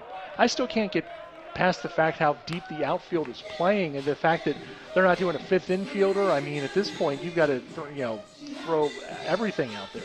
Yeah, I'm really surprised, especially in center. How deep, and now he's actually moving in as we're speaking. But yeah, it's a little shocking there. And again, I expect him to stay with the breaking ball or fastball up, see if we'll get a chase out of it. 2-2 pitch coming from Hunter Martin. Low, blocked, 3-2. On deck, Dalton Martin, and then Bryson Ford to follow. Ford has a hit off Martin in this game. He singled in the 7th. As Martin has faced the entire lineup once through now. It's the second time that these guys have seen him in this game, and they already saw him on Saturday too. Right, and Stiegel's got to look fastball here first, but I would bet we're going to get breaking ball down and in. 3-2 the count. Pitch. Breaking ball's up and away, ball 4. Stiegel walks. And in a normal situation right here, I don't think you pitch to Martin, but with the way he has struggled against the left-handers all day, I think they will pitch to him. I don't know if I'd want to face Ford with the bases loaded. So an interesting conversation getting ready to take place here on the mound, and you also have to go over, the first and third situations here and what you're going to do if Stiegel were to run. If I'm the Pioneers, I would also consider sending Stiegel at some point and almost forcing LR's hand. Then are you going to walk Martin to load the bases and have to pitch to Ford? So a lot of strategy being discussed right now on LR's side, and a little bit surprised that Coach Steele and Coach Miller aren't having a conversation as well. Got runners at first and third here with 1 out in the bottom of the 9th inning. Martin today in this game, he has struck out, walked, struck out, and grounded out all against left-handed pitching. So he's seen a lot of lefties today, so maybe there's, he's comfortable enough, he's locked in within the game that maybe he wants to get a chance here. We'll see what they do here with Dalton Martin. Yeah, and it looks like they're going to make a switch here defensively, probably get a better throwing arm in the outfield is what that's all about. But, if I'm Dalton, this is the one time that I would tell him, go up there and sit on the breaking ball because they're going to try to throw you that breaking ball away. And it looks like LR is going to play double play depth in the middle, which is a little shocking. In this situation, I would play halfway and let the baseball tell you if it's hit hard, go ahead and try to turn it.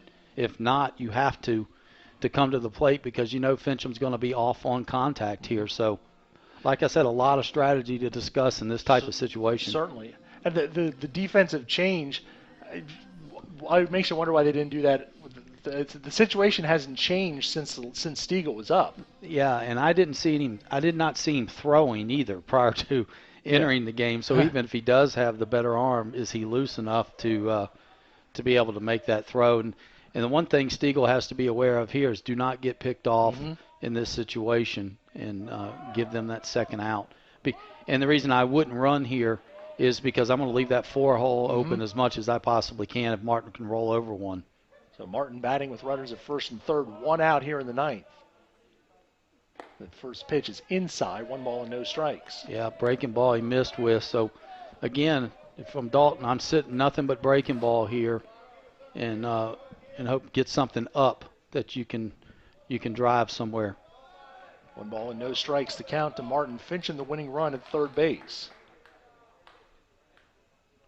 Hunter Martin delivers. Check swing in the dirt, 2 balls and no strikes.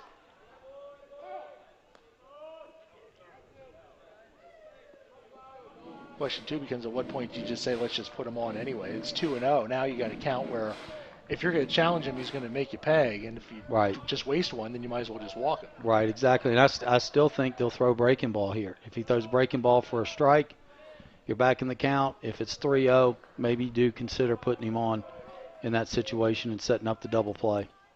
2-0 the count to Dalton Martin. Hunter Martin's pitch.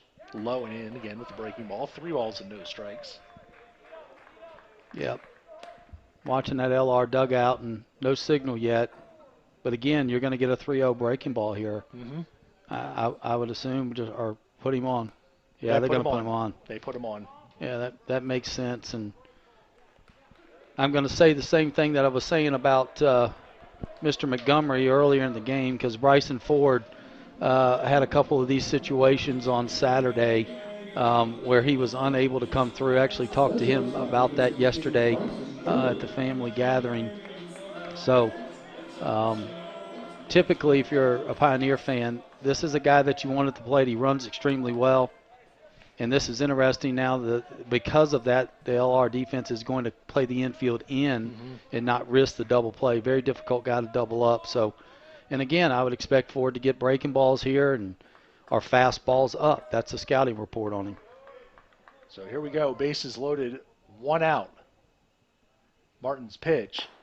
Outside corner, strike 1. Ford 5 for 14 with the bases loaded this season. A little surprised he took that pitch. He got a fastball up on the outer half, and if he gets back close, which he has to do, that's a strength of Bryson. No balls and 1 strike to count. Martin's pitch, low, a ball and a strike. Wow, back-to-back fastballs.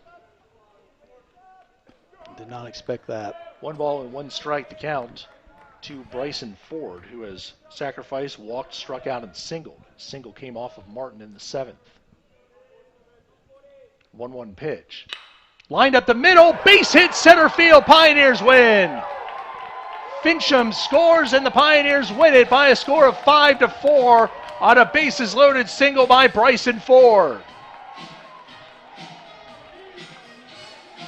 Big time approach by Bryson, and good to see him come through in that situation because he struggled on Saturday, and just a great way for the Pioneers to end their season here at home. As he just lines that one up the middle, no chance for any of the fielders as Zach Fincham scores the game-winning run, and with that victory by Tusculum, Coker gets the 8th and final spot in the South Atlantic Conference tournament. By virtue of the tiebreaker of Coker beating Newberry once this season, Lenior-Rhyne was swept by Newberry. That was the tiebreaker, and it is Lenior-Rhyne going home, and Coker will go on to the SAC tournament. Tusculum, they are heading for the SAC tournament as well, and they'll open up that play coming up on Friday. We'll have the recap of this one, the totals, and much more after this on the Pioneer Sports Network.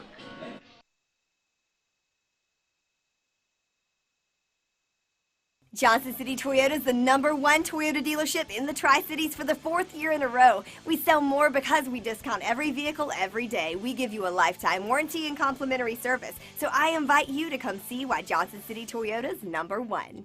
Tusculum University is Tennessee's first university. Established in 1794, Tusculum's beautiful campus is nestled in the foothills of the Great Smoky Mountains. Students from 31 states and 15 countries have found a home here. With nearly 60 areas of study, Tusculum can help you pioneer your path to success. Visit www.tusculum.edu or call 423-636-7300 to discover the Pioneer experience for yourself. We are in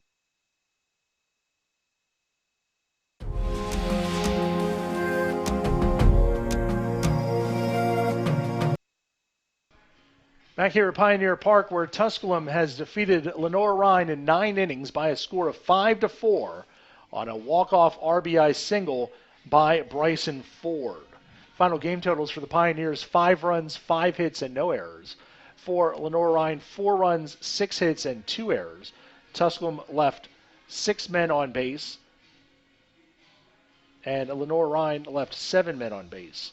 The winning pitcher for Tusculum is Alec Lay. He is, I believe he's 1-0 on the season. Pretty sure that was his first decision of the year. Nope, he's 3-2, so I was way off on that one. The losing pitcher was Hunter Martin. He drops to 1-5 as Tusculum wins it 5-4 in the bottom of the 9th inning on an RBI single by Bryson Ford. The scoring in the game for the first 6 innings was pretty simple. Tusculum got 4 runs in the bottom of the 3rd inning on a grand slam home run by Nate Montgomery. Lenior-Rhyne got 3 of those runs back in the top of the 5th on a 3-run home run by Matthew Freeman. LR then tied it in the 7th as Corbin Watson led off with a double, got moved to 3rd on a sacrifice, and scored on a sacrifice fly by Grant Fuller. Tusculum left a runner at 2nd base in the 7th. Lenior-Rhyne left a runner at 3rd in the 8th. And then in the top of the 9th inning, Watson drew a leadoff walk, and then E.J. Rennell hit a ball in the gap in right center field that Sam Urban made an incredible diving catch on and got up and threw to first for the double play. And then in the bottom of the 9th inning, Zach Fincham led off with a single, stole 2nd on a pickoff, and took 3rd on a throwing error. And then after a couple of walks loaded the bases, Bryson Ford delivered the game-winning single in the bottom of the 9th inning as Tusculum gets the win by a score of 5-4. They finish the regular season 30-19, 17-7 in the conference. Lenior-Rhyne finishes 22-27 overall, 7-17 in the conference. Doug Jones, your final thoughts on this ball game this evening? Yeah, a lot of key moments in that game, and tough for LR to come in here, need a couple of wins to secure a spot, and then ended up needing 1. And then you look at this series, and all 3 games are decided by 1 run. 2 of the 3 go to extra innings, and it just goes back to what we always talk about in this game. It's every pitch. It's one play can make a huge difference, and a couple of things really stand out to me, and the fact, obviously, the play that Sam Urban made, and that's a guy that's coming off the bench after starting the first game and kind of struggling offensively, but staying in it enough mentally to be able to make a play like that and alert enough to get the ball back in to turn the double play. And then you got a redshirt freshman in Alec Lay who's put in a situation that he's not been in before in his entire life at this level, and to see him, step up and perform, and really good to see. I thought Andrew Willis had a good outing and kind of lost the strike zone a little bit there and ends up walking 4 but striking out 7. And so we talked early in the game. We knew that this was going to be a pitching affair when you had Hall on the mound for them and Willis having to match zeros and one big swing of the bat by Montgomery. And really good also to see Fincham get that base hit to get the 9th started for the Pioneers. And then what happens? A mistake, an error, and you really put yourself behind the 8 ball. And that's what it really came down to. And I'll say this because I don't think a lot of people understand the job that this staff has done with this club, with the amount of injuries that they've had, both as on the position player side and also on the pitching staff, which has been in shambles all year. When you lose your really a first-team all-conference guy in Chase McAllister, and you don't have him all year, and then your number 3, Jefferson, goes down, and then you're just trying to piece things together. And for them to win 30 games and finish in a tie for 3rd in one of the best leagues in the country, I just tip my hat to that coaching staff and these players for really sticking with it and staying the course and just grinding and finding ways to win games. Both starters pitched well in this game. Andrew Willis, 5 innings, 7 strikeouts, 4 walks, 4 hits, 3 runs. Paul, 6 innings, 7 strikeouts, 6 walks, just 2 hits and 4 runs allowed on that grand slam. But Nate Montgomery in the doubleheader today, 3 for 7 with 7 runs batted in. He knocked in 7 of the Pioneers' 11 runs in this doubleheader. And what a way to finish the regular season for Nate Montgomery. Yeah, senior really stepping up and coming up with some big hits and doing some things really well. Good to see him come through with guys in scoring position, and then also to see Fincham, like I said, get that hit and don't forget about game 1 and the big swing of the bat by Bradley Evans too, and I think the team realized that we're not going to win the league, we're not going to finish first or second, but we got a chance to finish third, and very proud of their effort and grind that they put forth today. So a lot of special moments that took place here, and a lot of special memories for those 14 seniors who just played their last game at Pioneer Park and have given so much to this program and to this university. So very happy for those young men to be able to walk out of here a winner as well. So Tusculum will play Catawba Friday night at 7:30 in the third of 3 games in the double elimination portion of the SAC tournament. That game will be played, and all the games will be played at Smoky Stadium in Kodak. The single elimination games on Thursday are now set. It'll be Coker against Wingate. That'll be the 4:30 game on Thursday. And then the late game on Thursday will be Carson Newman against Anderson.